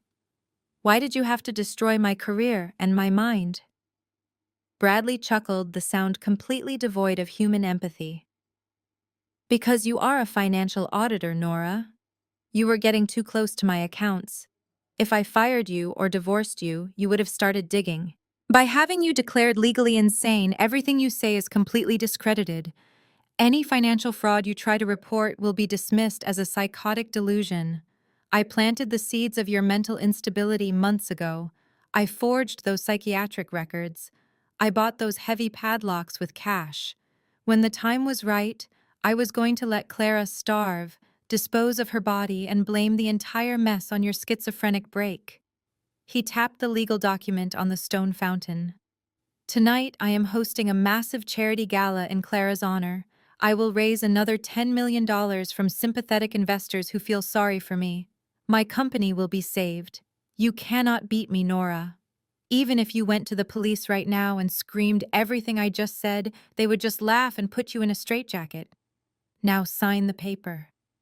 I quickly scribbled a completely illegible signature on the bottom line of the document. I did not touch the envelope of cash. I just turned and walked away, pulling my coat tight against the wind. Through the tiny earpiece hidden in my ear, I heard DeAndre let out a triumphant cheer. "We got him, Nora. DeAndre said, his voice crystal clear. The audio is absolutely perfect. Every single word of his confession is recorded and safely backed up to multiple offshore servers. I kept walking until I reached the edge of the park, my heart pounding against my ribs with a fierce, rhythmic intensity. I did not look back. I slipped into the passenger seat of DeAndre's idling truck and immediately pulled the tiny earpiece from my ear. DeAndre handed me a hot cup of coffee, his eyes gleaming with absolute victory. The audio file was already secured, encrypted, and backed up to 3 different offshore cloud drives. We had the smoking gun. We drove back to the mountain cabin in near silence. The sheer magnitude of what we had just accomplished was finally sinking in. When we walked through the heavy wooden doors of the cabin, Clara was pacing the living room floor, her hands clasped tightly together. DeAndre immediately opened his laptop, connected it to the secure satellite network, and played the raw audio file. Clara's father, Harrison, was listening on the other end of the encrypted line, as Bradley's cruel, arrogant voice echoed through the rustic cabin, casually describing how he drugged Clara and deliberately forged my psychiatric records. The silence from Harrison's end was absolute. When the recording finished, there was no shouting. There were no empty threats. When Harrison finally spoke, his voice carried a terrifying, icy calm that sent shivers down my spine. He told me to open my laptop and connect directly to his central acquisitions team in Manhattan. He was not calling the FBI yet. He was ready to execute the financial slaughter. As a senior financial auditor, I had spent years analyzing corporate acquisitions and dissecting massive company mergers. But I had never orchestrated a hostile takeover from the ground up. Now I was stepping into the role of chief financial architect for a multi-billion-dollar buyout. I shared my screen with Harrison's elite team of ruthless corporate lawyers and aggressive hedge fund managers. I showed them the forensic accounting maps I had built in my freezing car, highlighting every single shell company Bradley used to hide his massive Ponzi scheme. Bradley's empire was built on a fragile house of cards. His main domestic fund was nested under a larger publicly traded parent holding company.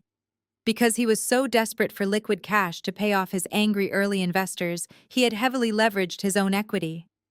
I directed Harrison's team to attack those exact vulnerabilities, using dozens of anonymous umbrella corporations registered in Delaware and Nevada. Harrison's unlimited capital swept through the financial markets like an invisible tidal wave. We executed the takeover with surgical precision. We bought out his mezzanine debt. We quietly purchased the heavily discounted shares from his panicked early investors who were desperately looking for an exit strategy. We even acquired the parent holding companies that held the physical deeds to his corporate office buildings. Harrison did not care about the exorbitant cost. He was willingly spending tens of millions of dollars an hour just to completely encircle the man who had tortured his daughter. I sat at the kitchen island, my fingers flying across the keyboard, directing the flow of capital like a general commanding a battlefield. Every single time Bradley's automated trading algorithms tried to secure a new line of credit or dump a toxic asset to raise cash for his upcoming charity gala, one of our ghost corporations was right there to absorb it. We were effectively buying his entire debt portfolio, making Harrison the sole absolute creditor of Bradley's entire existence. By 4 o'clock in the afternoon, the financial bloodbath was complete. The stock market closed, and the final digital contracts were signed, sealed, and executed by Harrison's legal team. I leaned back in my chair, taking a deep breath as I stared at the complex web of red and green lines on my monitor. It was done. Bradley was completely legally bankrupt.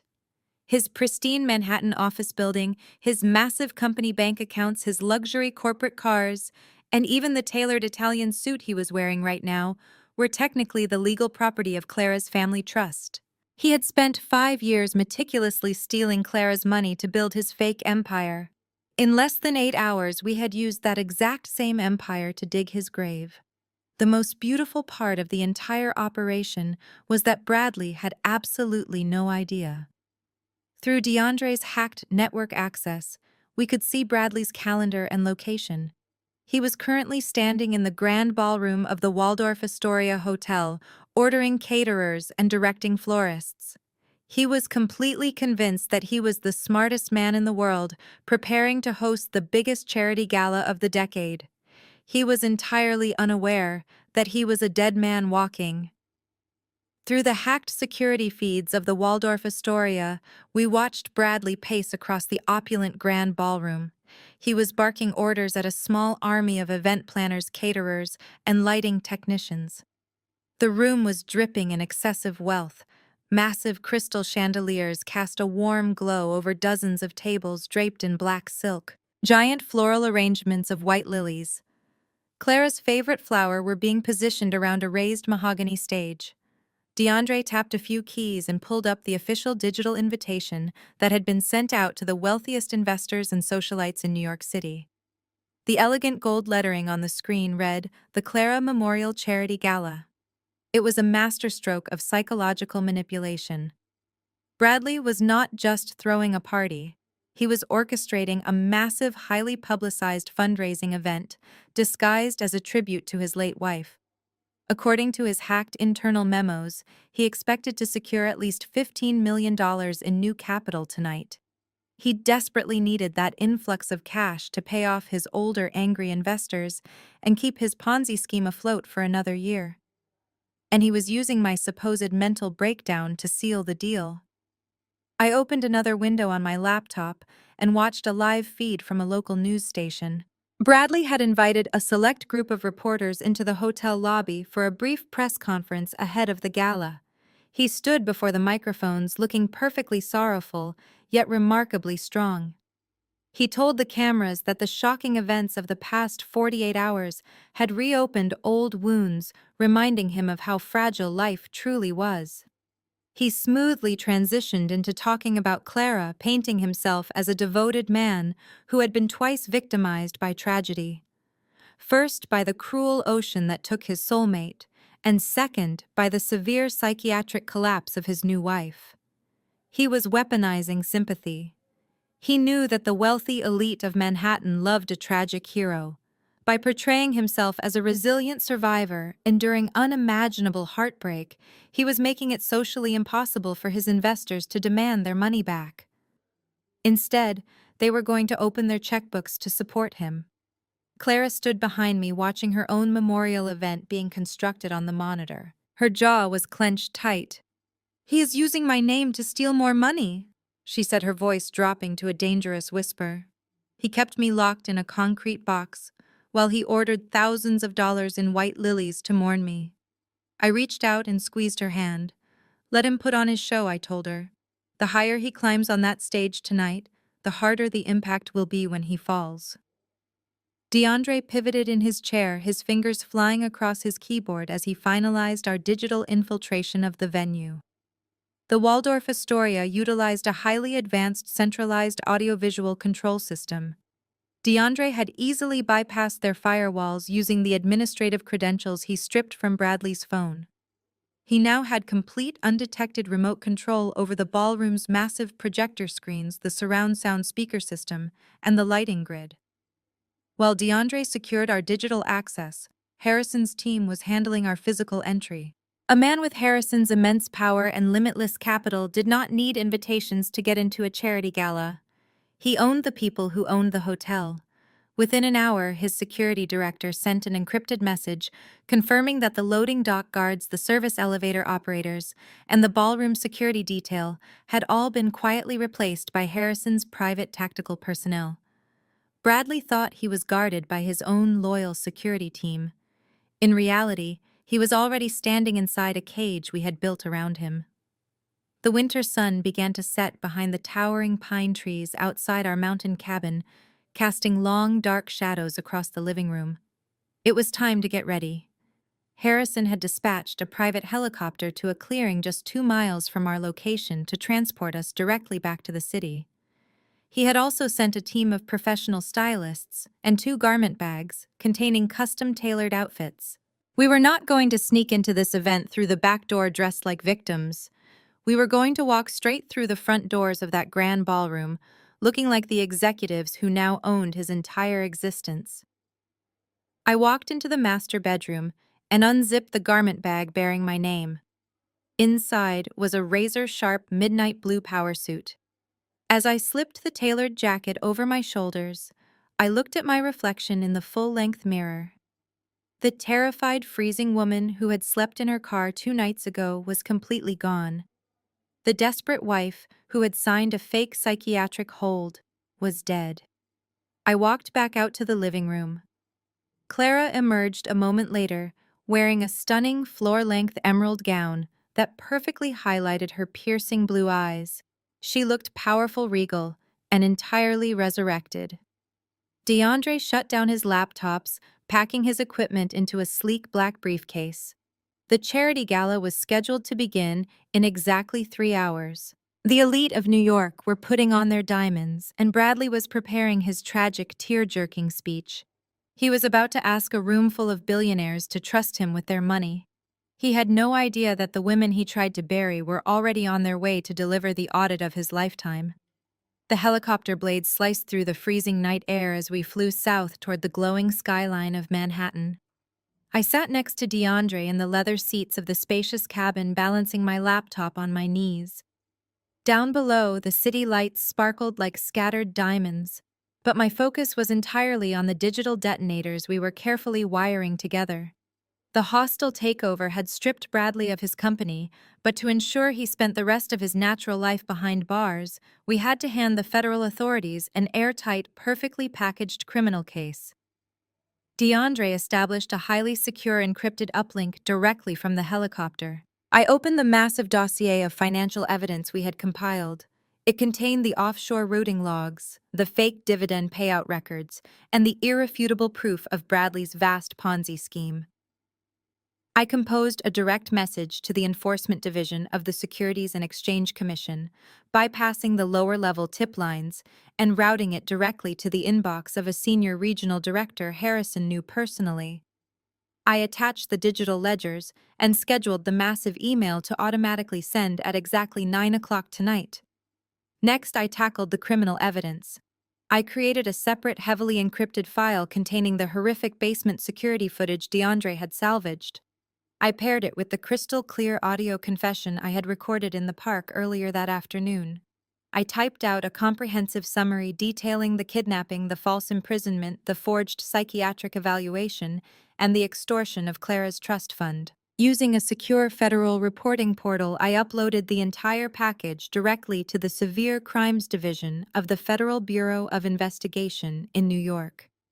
Just like the financial email, I set the automated delivery timer for exactly 9 o'clock. With the federal authorities primed to receive their care packages, DeAndre turned his attention to the hotel. He opened a backdoor channel into the centralized audiovisual server of the Waldorf Astoria. On his screen, I could see the active cue list the event technicians were using for the charity gala. Bradley had scheduled a touching memorial video montage of Clara to play during his keynote speech. DeAndre ruthlessly deleted the memorial file. In its place, he uploaded the basement security footage, seamlessly renaming the file so the technicians would not notice the switch. He then rigged the audio output channels, overriding the podium microphone controls with the audio file of Bradley's arrogant confession. "We cannot rely on a manual trigger," DeAndre explained over the loud roar of the helicopter engine. "If Bradley's security team spots us in the crowd and tries to shut us down, we need to guarantee the show still goes on." He wrote a custom automated script, essentially a digital dead man's switch. At precisely 9 o'clock, the script would bypass the local control booth, lock out the hotel technicians, and force the massive projectors and speakers to broadcast our evidence to the entire ballroom without any way to stop it. Clara sat across from us, watching the digital trap snap perfectly shut. She reached out and lightly touched the screen of my laptop. "He stole my voice for 5 years," she said softly. "Tonight, I want everyone to hear exactly what he sounds like in the dark."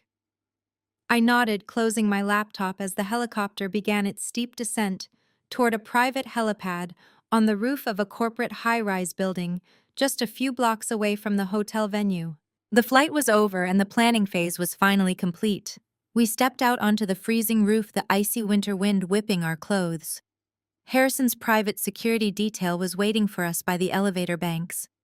They escorted us down to the street level where a sleek black town car was idling at the curb. We slid into the heated leather seats. The digital clock on the dashboard read 8:15. We had exactly 45 minutes until the automated emails fired, the federal agents were mobilized, and the ballroom projectors dropped the ultimate truth bomb on the financial elite.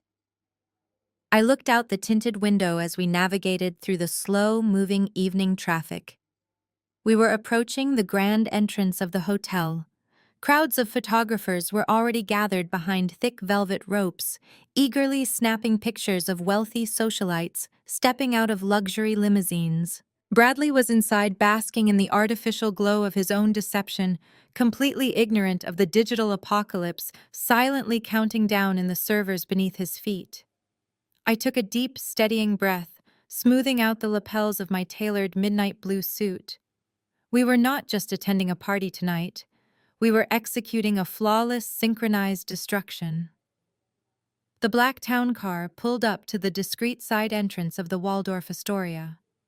We bypassed the flashing cameras and the crowded red carpet at the front of the building, guided seamlessly by one of Harrison's tactical security men through a private service corridor.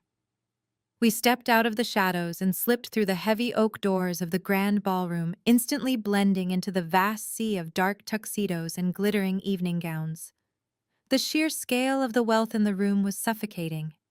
Waiters glided silently across the marble floor, carrying silver trays of imported caviar and vintage champagne. I scanned the massive crowd and immediately spotted my mother-in-law, Diane. She was holding court near a towering crystal ice sculpture, a delicate flute of champagne in her hand. She threw her head back, laughing loudly at a joke made by a prominent banking executive. She was entirely in her element, soaking up the high society status she believed she was inherently entitled to. She looked completely oblivious to the fact that her luxurious lifestyle was funded entirely by the blood starvation and suffering of the woman standing right next to me. A few feet away from Diane, Rachel was holding her phone high, recording a video for her massive social media following. She was strategically angling the camera to capture the heavy custom diamond collar resting against her chest. I glanced at Clara. Her piercing blue eyes were locked directly onto her grandmother's stolen necklace. Rachel was smiling flawlessly into her screen, telling her audience how much this charity gala meant to her family, utilizing stolen heritage to farm internet sympathy. The arrogance of my husband's family was at its absolute peak. They genuinely believed they had won the war, completely blind to the fact that their executioners had just walked into the room. A soft chime echoed through the venue's massive surround sound speakers, signaling the wealthy guests to take their seats at the black, silk-draped tables. The main chandelier lights dimmed gracefully, leaving only a warm, ambient glow and a bright, blinding spotlight aimed directly at the mahogany stage. The crowd fell into a respectful, highly anticipated silence. Bradley walked out from behind the heavy velvet curtains. He looked devastatingly handsome, his dark suit tailored to absolute perfection. He stepped up to the clear acrylic podium, gripping the edges with both hands, and looked out over the sea of billionaires and elite hedge fund managers. He took a deep, shaky breath, leaning intimately into the microphone. He began his keynote speech with a masterfully crafted lie. He spoke about Clara. He described the supposed night of the boating accident with poetic fabricated grief. He talked about how the ocean had mercilessly taken his soulmate, and how he had spent 5 agonizing years trying to fill the void she left behind by throwing himself entirely into his financial firm. He paused exactly on cue, reaching up to wipe a single perfectly timed tear from his cheek. The performance was flawless. The entire ballroom was captivated. Wealthy women dabbed their eyes with silk handkerchiefs. Powerful men nodded in solemn, quiet respect. Then Bradley smoothly pivoted the narrative. He lowered his voice, adopting a tone of exhausted, tragic resilience. He told the crowd that a new nightmare had recently struck his home. He mentioned my name, shaking his head with profound sorrow. He painted me as a fragile, broken woman who had succumbed to severe mental illness, forcing him to make the agonizing legal decision to have me institutionalized for my own safety. He explicitly stated that despite these back-to-back tragedies, he refused to let his family's legacy be defined by darkness. That was his seamless transition into the financial pitch. He asked the room to invest in his vision. He told them that his hedge fund was not just a business, but a living testament to overcoming adversity. He was literally asking them to hand over millions of dollars in fresh capital to secretly prop up his failing Ponzi scheme, using the fabricated death of his first wife and the fabricated mental breakdown of his second wife as his ultimate sales pitch. It was the most despicable, brilliant psychological manipulation I had ever witnessed. I looked down at the glowing face of my wristwatch. It was 8:58. We had exactly 2 minutes left. DeAndre stood perfectly still beside me, his hands clasped casually behind his back, his eyes fixed on the audiovisual control booth located in the balcony high above us. Clara stood on my other side, her posture rigidly straight, her emerald gown catching the dim light. She looked like an avenging angel waiting for the final trumpet to sound. The crowd began to applaud softly as Bradley reached the emotional crescendo of his speech. He spread his arms wide, looking up at the ceiling like a conquering king, accepting his hard-earned crown. He had absolutely no idea the guillotine was already falling. The digital clock on my phone hit exactly 9 o'clock. DeAndre gave me a sharp nod. He pressed a single key on his laptop, initiating the automated override script we had designed. High above us, the heavy oak doors at the main entrance did not just open. They were violently pushed apart by Harrison's tactical security team, hitting the marble walls with a thunderous crack that echoed over the polite applause of the crowd. Every head in the massive room snapped toward the back entrance. The warm, ambient lighting of the ballroom abruptly shifted as DeAndre seized control of the grid flooding the center aisle with a harsh, brilliant white spotlight. I stepped out from the shadows of the vestibule and walked directly into the beam of light. I was wearing my custom-tailored midnight blue power suit, my shoulders pulled back, exuding absolute authority. But I was not walking alone. Walking arm in arm right beside me was Clara. She was no longer the emaciated, terrified prisoner chained to a damp concrete floor.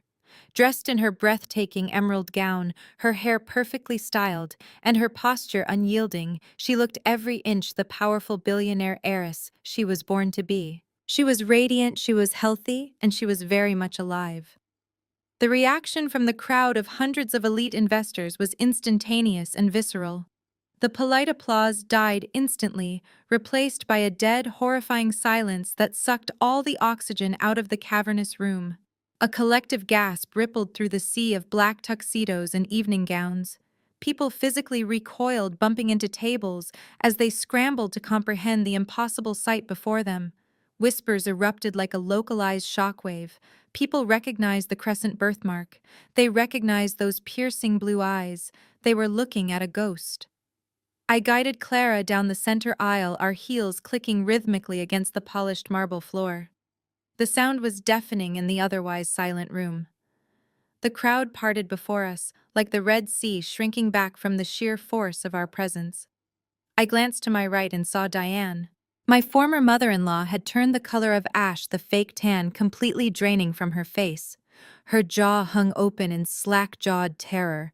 The delicate crystal champagne flute slipped from her manicured fingers and shattered against the floor, splashing expensive wine across her designer shoes and the hem of her expensive dress.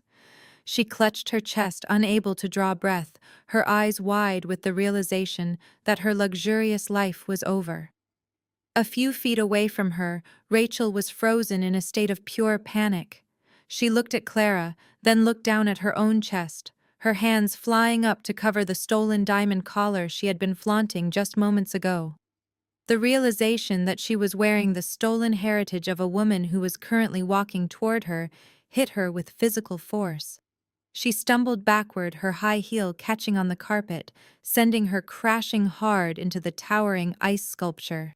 The intricate carving cracked, sending shards of ice clattering to the floor. But the most magnificent, satisfying reaction of all was on the stage. Bradley stood at the clear acrylic podium, perfectly framed by the massive floral arrangements he had bought to mourn the woman currently staring him down. His hands were gripping the edges of the podium so hard, his knuckles were stark white. His perfectly constructed mask of the tragic grieving widower completely disintegrated in front of hundreds of people.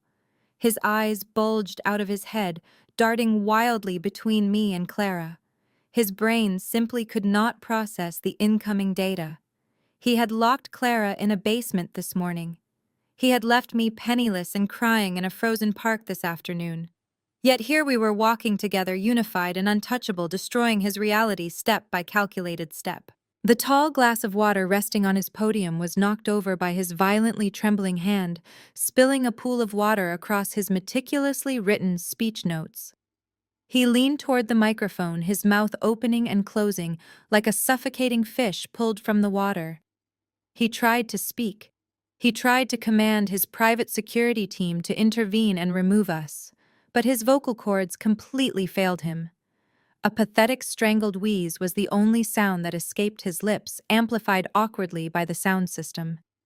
He looked out into the crowd, seeking out his wealthy friends, his political connections, and his loyal investors, but they were all backing away from the stage, their faces twisted in confusion, disgust, and dawning horror. We reached the front of the stage and stopped right at the base of the wooden steps. I looked up at the man who had tried to erase me from existence. I did not yell. I did not scream. I just offered him a cold, razor-sharp smile. Clara stood tall beside me, her eyes locked onto his, radiating a lethal fury that made him physically take a staggering step back from the podium. He was completely trapped on his own stage, paralyzed by the sheer magnitude of his total failure. He thought the heavy silence in the room was the worst thing that could possibly happen to him tonight. He did not know DeAndre's automated script was about to fill that silence with his own damning words. Bradley finally found his voice. He raised his trembling hand, snapping his fingers frantically in the air to signal the private security guards positioned near the exits. "Grab them!" he yelled, his voice cracking in a desperate panic. "Get them out of my venue right now!" But the guards did not move. Harrison's tactical team simply stood by the doors, their arms crossed, watching the spectacle unfold.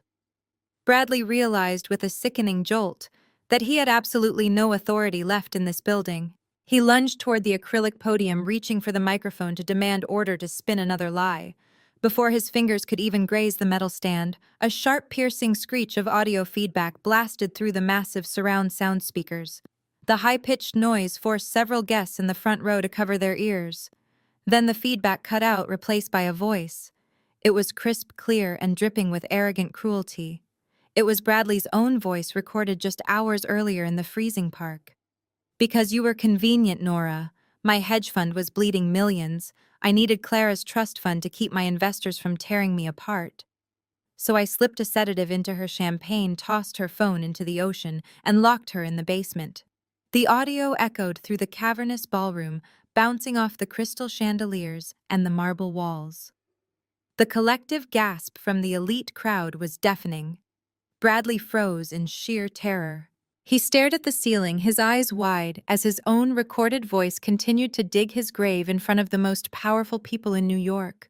She was starting to break down, and I knew I could not keep her alive down there forever, the recorded. Bradley chuckled coldly. "No one will ever believe you, Nora. Clara was easy to break, and you are even easier." The sheer malice in the recording shattered any lingering doubt in the room. The tragic grieving widower facade was entirely obliterated. Wealthy investors who had just been wiping away sympathetic tears were now staring at the stage with absolute revulsion. Murmurs of outrage and horror rippled through the crowd. Bradley scrambled behind the podium, desperately yanking at the thick black audio cables connecting the microphone to the floor plate. He thought he could disconnect the sound system manually, but DeAndre had completely bypassed the local hardware. The audio was being pumped directly into the main amplifier grid from a remote server. Bradley was frantically pulling out wires that did absolutely nothing. He stood up, his hair disheveled, sweat pouring down his forehead. "Turn it off!" he screamed at the empty audiovisual booth above the balcony. Instead of turning off, the mechanical hum of heavy motors vibrated through the stage. Directly behind Bradley, three massive theater-sized projector screens slowly descended from the high ceiling, completely obscuring the elegant floral arrangements. The bright white stage spotlights instantly snapped off, plunging the front of the room into darkness. The projectors flared to life. The pristine, opulent ballroom was suddenly bathed in the grainy, sickly gray light of the basement security footage. The screens were over 20 feet tall, magnifying the horror to inescapable proportions. Every single guest in the room was forced to look at the heavy steel door swinging open. The crowd watched in stunned, breathless silence as the digital Bradley and Diane stepped into the frame. The video clearly showed Clara chained to the exposed plumbing pipe curled on a filthy mattress. It was a stark, horrifying contrast to the lavish event happening right now. They were drinking expensive champagne while watching a woman be treated worse than an animal. The footage zoomed in slightly courtesy of DeAndre's editing. It focused directly on Diane. The entire ballroom watched as my mother-in-law stood over Clara holding a plastic food container. They watched her deliberately drop small scraps of food onto the dirty mattress, taunting the starving woman. A sharp collective cry of disgust erupted from the audience. All eyes immediately snapped from the giant screens down to the marble floor, searching for the woman in the video. Diane was still standing near the shattered ice sculpture. The wealthy socialites and banking executives who had been laughing with her just moments ago now physically backed away, treating her like an infectious disease. A wide, empty circle formed around her. Diane shook her head frantically, holding her hands up in a pathetic attempt to defend herself. "It is fake," she stammered, her voice shrill and trembling. "It is a deep fake. Nora made it up. No one believed her. The evidence was too raw, too undeniably real. The woman they had watched eat scraps on the screen was currently standing at the front of the room in an emerald gown, her posture radiating undeniable strength. I looked up at Bradley on the stage. He had backed himself into a corner, physically pressed against one of the giant screens, displaying his own monstrous crimes. He was completely trapped, exposed to the glaring judgment of the very society he worshipped. The psychological destruction was absolute. He had lost his money, his reputation, and his freedom all in the span of 5 minutes. The sheer gravity of the footage finally broke the paralysis in the room. Pandemonium erupted. The polite, refined atmosphere of the Waldorf Astoria ballroom was entirely shredded. Hundreds of guests began shouting over one another. Chairs scraped violently against the marble floor as people backed away from the stage and from Diane. Cell phones were pulled out, not to donate money, but to record the spectacular downfall of the man who had just tried to scam them. Bradley remained frozen against the giant screen, his eyes wide and vacant. Rachel was hyperventilating near the shattered ice sculpture. Her perfect evening gown was soaked, and her meticulously styled hair was falling out of place. She spun around wildly, looking for anyone to help her. Her eyes darted up to the balcony, and she saw DeAndre slowly walking down the grand curved staircase leading to the main floor. He was carrying a sleek leather briefcase and a thick manila folder.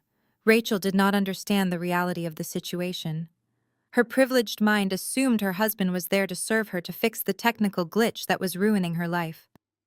She pushed her way through the disgusted crowd, her high heels slipping on the spilled champagne. She ran toward DeAndre, waving her arms frantically. "DeAndre, turn it off!" she shrieked, her voice cracking with hysterical panic. "Turn off the projectors right now! Fix the servers! Do you hear me? They are ruining our family! Fix it!" DeAndre did not speed up his pace. He walked with the measured, terrifying calm of a man who held all the cards. He reached the bottom of the staircase and stepped onto the main ballroom floor. The shouting crowd nearby noticed his approach and quietly parted for him, sensing the absolute authority radiating from his posture. He stopped directly in front of his wife. Rachel reached out to grab his arm, expecting him to comfort her or rush to the control booth. DeAndre simply took a half step back, refusing to let her touch him. The utter coldness in his dark eyes made Rachel freeze. For years, she and her family had treated him like an accessory, a silent partner they could belittle and ignore. Now she was staring into the eyes of the man who had meticulously dismantled her entire world. DeAndre slowly unclasped the manila folder. He pulled out a thick stack of crisp legal documents stapled together with a blue backing. He held them out, pressing them firmly against Rachel's chest until she was forced to take them with her trembling hands. "Those are the divorce papers," DeAndre stated cleanly, his deep voice carrying effortlessly over the murmuring crowd. "I filed them under an emergency seal this afternoon.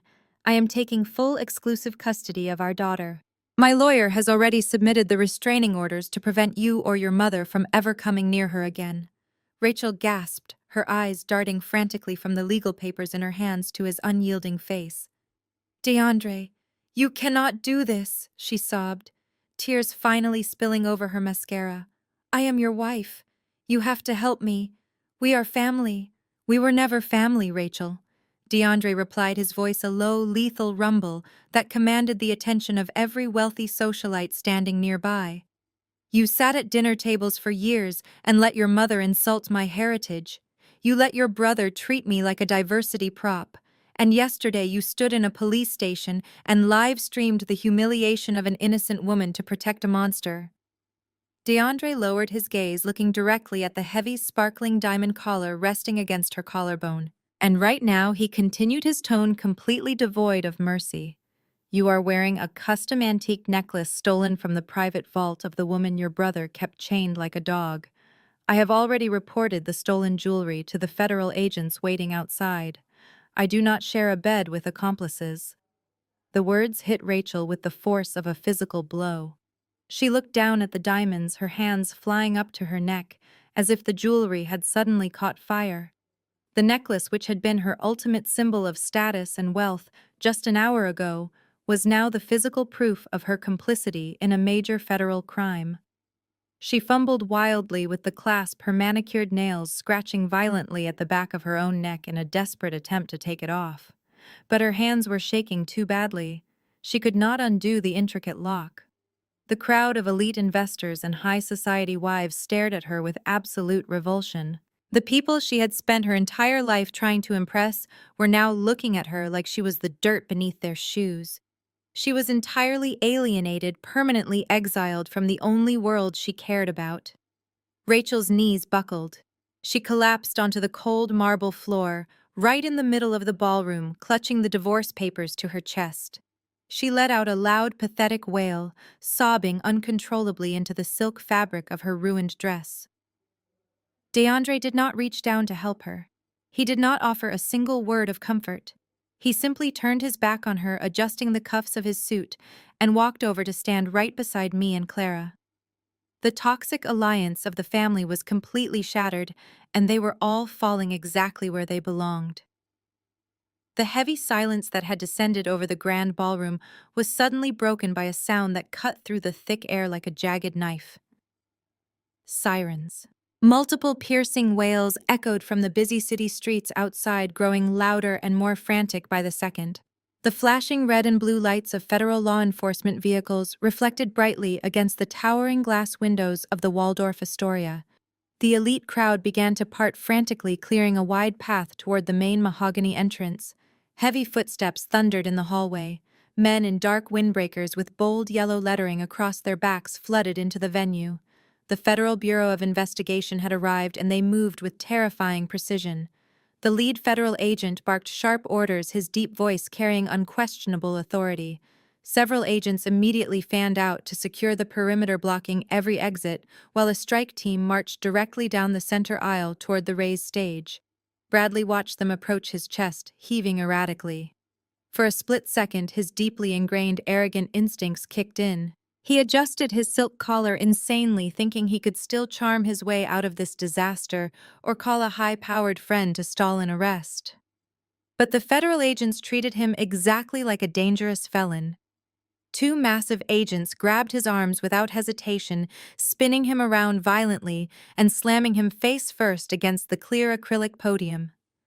The sharp metallic click of heavy steel handcuffs snapping tightly around his wrists echoed through the live microphone. The lead agent loudly read Bradley his Miranda rights, listing the devastating charges: kidnapping, wire fraud, extortion, and federal racketeering. As the agents yanked him forcefully back to his feet to parade him out of the ballroom, Bradley violently jerked his shoulder, trying to shake off the agent's grasp. He locked his furious, bloodshot eyes directly on me. "You think you won?" He spat, his voice trembling with toxic venom and desperate cornered rage.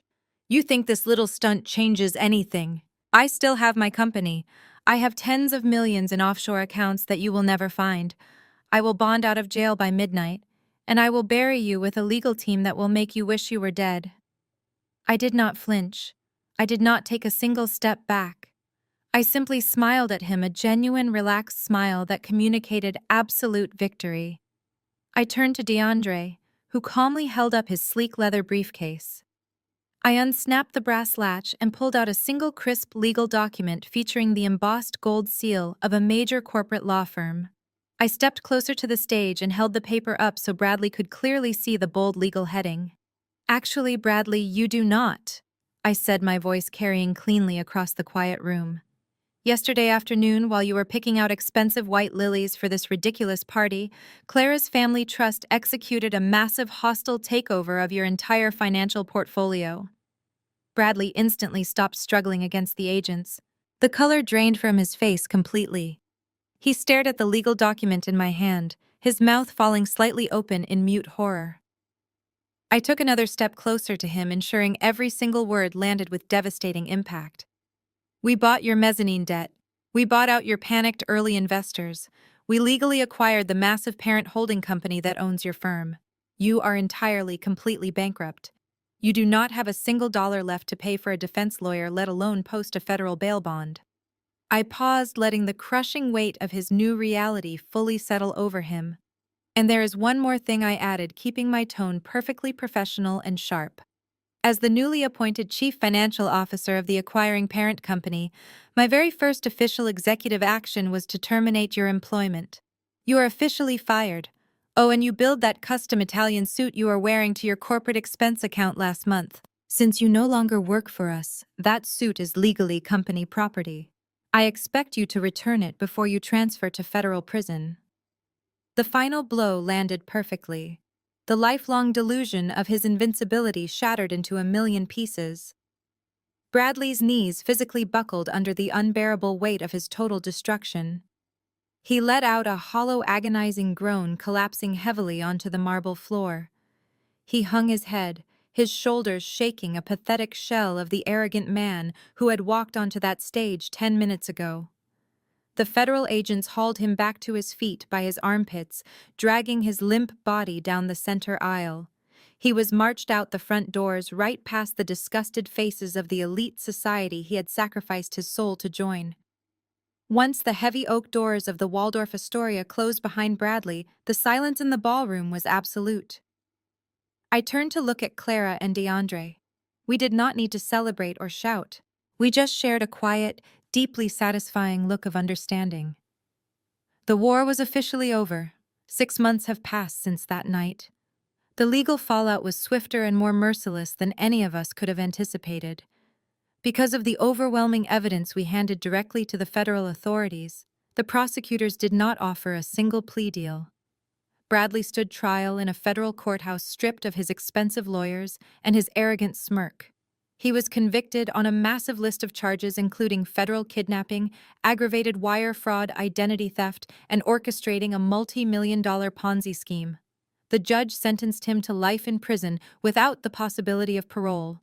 The man who once controlled millions of dollars from a luxury penthouse now resides in a concrete cell in a maximum security federal penitentiary, completely forgotten by the world he tried to impress. Diane met a very similar fate. She tried to play the victim during her trial, claiming Bradley manipulated her, but the jury watched the high-definition security footage of her taunting a starving woman in a basement. They deliberated for less than 2 hours. Diane was sentenced to 40 years in a federal women's prison. The elite socialites and wealthy country club friends she spent her entire life trying to court completely erased her from their memories before the judge even hit the gavel.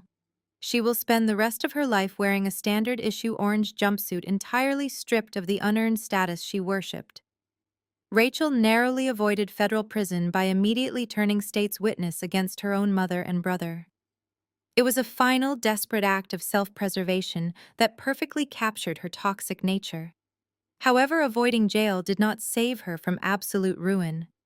The civil lawsuits from Bradley's defrauded investors completely drained whatever hidden cash she had left. DeAndre easily won full exclusive legal custody of their daughter. Without her brother's stolen money to fund her lavish lifestyle, Rachel was forced to file for total bankruptcy. The glamorous social media influencer who once flaunted stolen diamond necklaces to millions of followers now works a minimum wage retail job at a discount department store in a strip mall. She spends her long shifts folding clearance sweaters and dealing with angry customers completely invisible to the wealthy world she used to claim as her own. As for Clara, DeAndre, and me, we did not just walk away from the ashes of Bradley's destroyed empire. We built something unbreakable right on top of it. Backed by the immense capital of Clara's father, we launched an elite agency called Vanguard Financial and Cyber Defense. We are a specialized task force exclusively dedicated to helping women escape severe domestic violence and complex financial abuse. DeAndre leads our cybersecurity division. He spends his days tracking hidden offshore assets, breaking through abusive husbands, digital firewalls, and securing the digital safety of our clients so they can disappear without a trace. Clara uses her vast philanthropic network and her own profound survivor experience to fund emergency extraction operations, ensuring no woman ever has to feel trapped, isolated, or financially paralyzed again. I serve as the Chief Executive Officer. I use my forensic auditing skills to completely dismantle the financial networks of abusive men. By the time they realize their victims have left them, I have already legally frozen their accounts, exposed their hidden frauds to the authorities, and stripped them of their resources. Today I stand in my spacious corner office looking out through the floor-to-ceiling windows at the sprawling Manhattan skyline. I take a sip of hot coffee, enjoying the profound peace of the morning. A year ago, I was sleeping in my freezing sedan in a discount superstore parking lot, convinced my life was entirely over. Bradley tried to erase me. He tried to convince the world I was crazy so he could steal my reality. But looking down at the bustling city below, I realized the absolute truth. The greatest revenge I could ever achieve was not just surviving his trap. It was not just sending him to prison or exposing his lies. My greatest revenge was becoming the architect of my own untouchable empire. He tried to bury me in the dark, completely unaware that I was the seed that would eventually tear his foundation apart. Thank you so much for listening to my story today. If you have ever had to fight back against someone who tried to diminish your worth or control your reality, please let me know in the comments below. Hit the like button and subscribe to the channel for more stories of survival and absolute justice.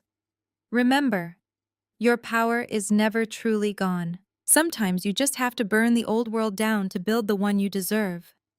The story of Nora and Bradley teaches a profound lesson about the nature of true power when facing extreme manipulation.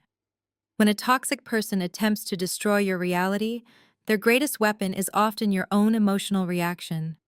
Bradley meticulously orchestrated a scenario where any natural response of panic, rage, or despair from Nora would only validate his fabricated narrative that she was mentally unstable.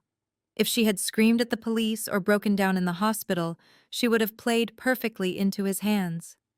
The critical lesson here is that surviving absolute betrayal requires you to detach from the emotional chaos and lean entirely into your unique strengths. Nora did not defeat Bradley by matching his cruelty or relying on the flawed justice system that had already failed her. She defeated him by utilizing the very thing he underestimated: her brilliant analytical mind. She took the skills she spent years developing as a financial auditor and turned them into a lethal instrument of justice, Abusers can freeze your bank accounts, lock you out of your home, and completely alienate you from your community. But they can never confiscate your intellect, your education, or your internal resilience. Nora realized that the most devastating form of revenge is not found in screaming matches or public tears. It is found in the quiet, calculated reconstruction of your own agency. By refusing to be the hysterical victim he needed her to be, she became the architect of his absolute ruin. We must all remember that our greatest defense against those who try to break us is the quiet mastery of our own capabilities. If you found value in this lesson, please share this reflection with someone who might need a reminder of their own unstoppable inner strength today.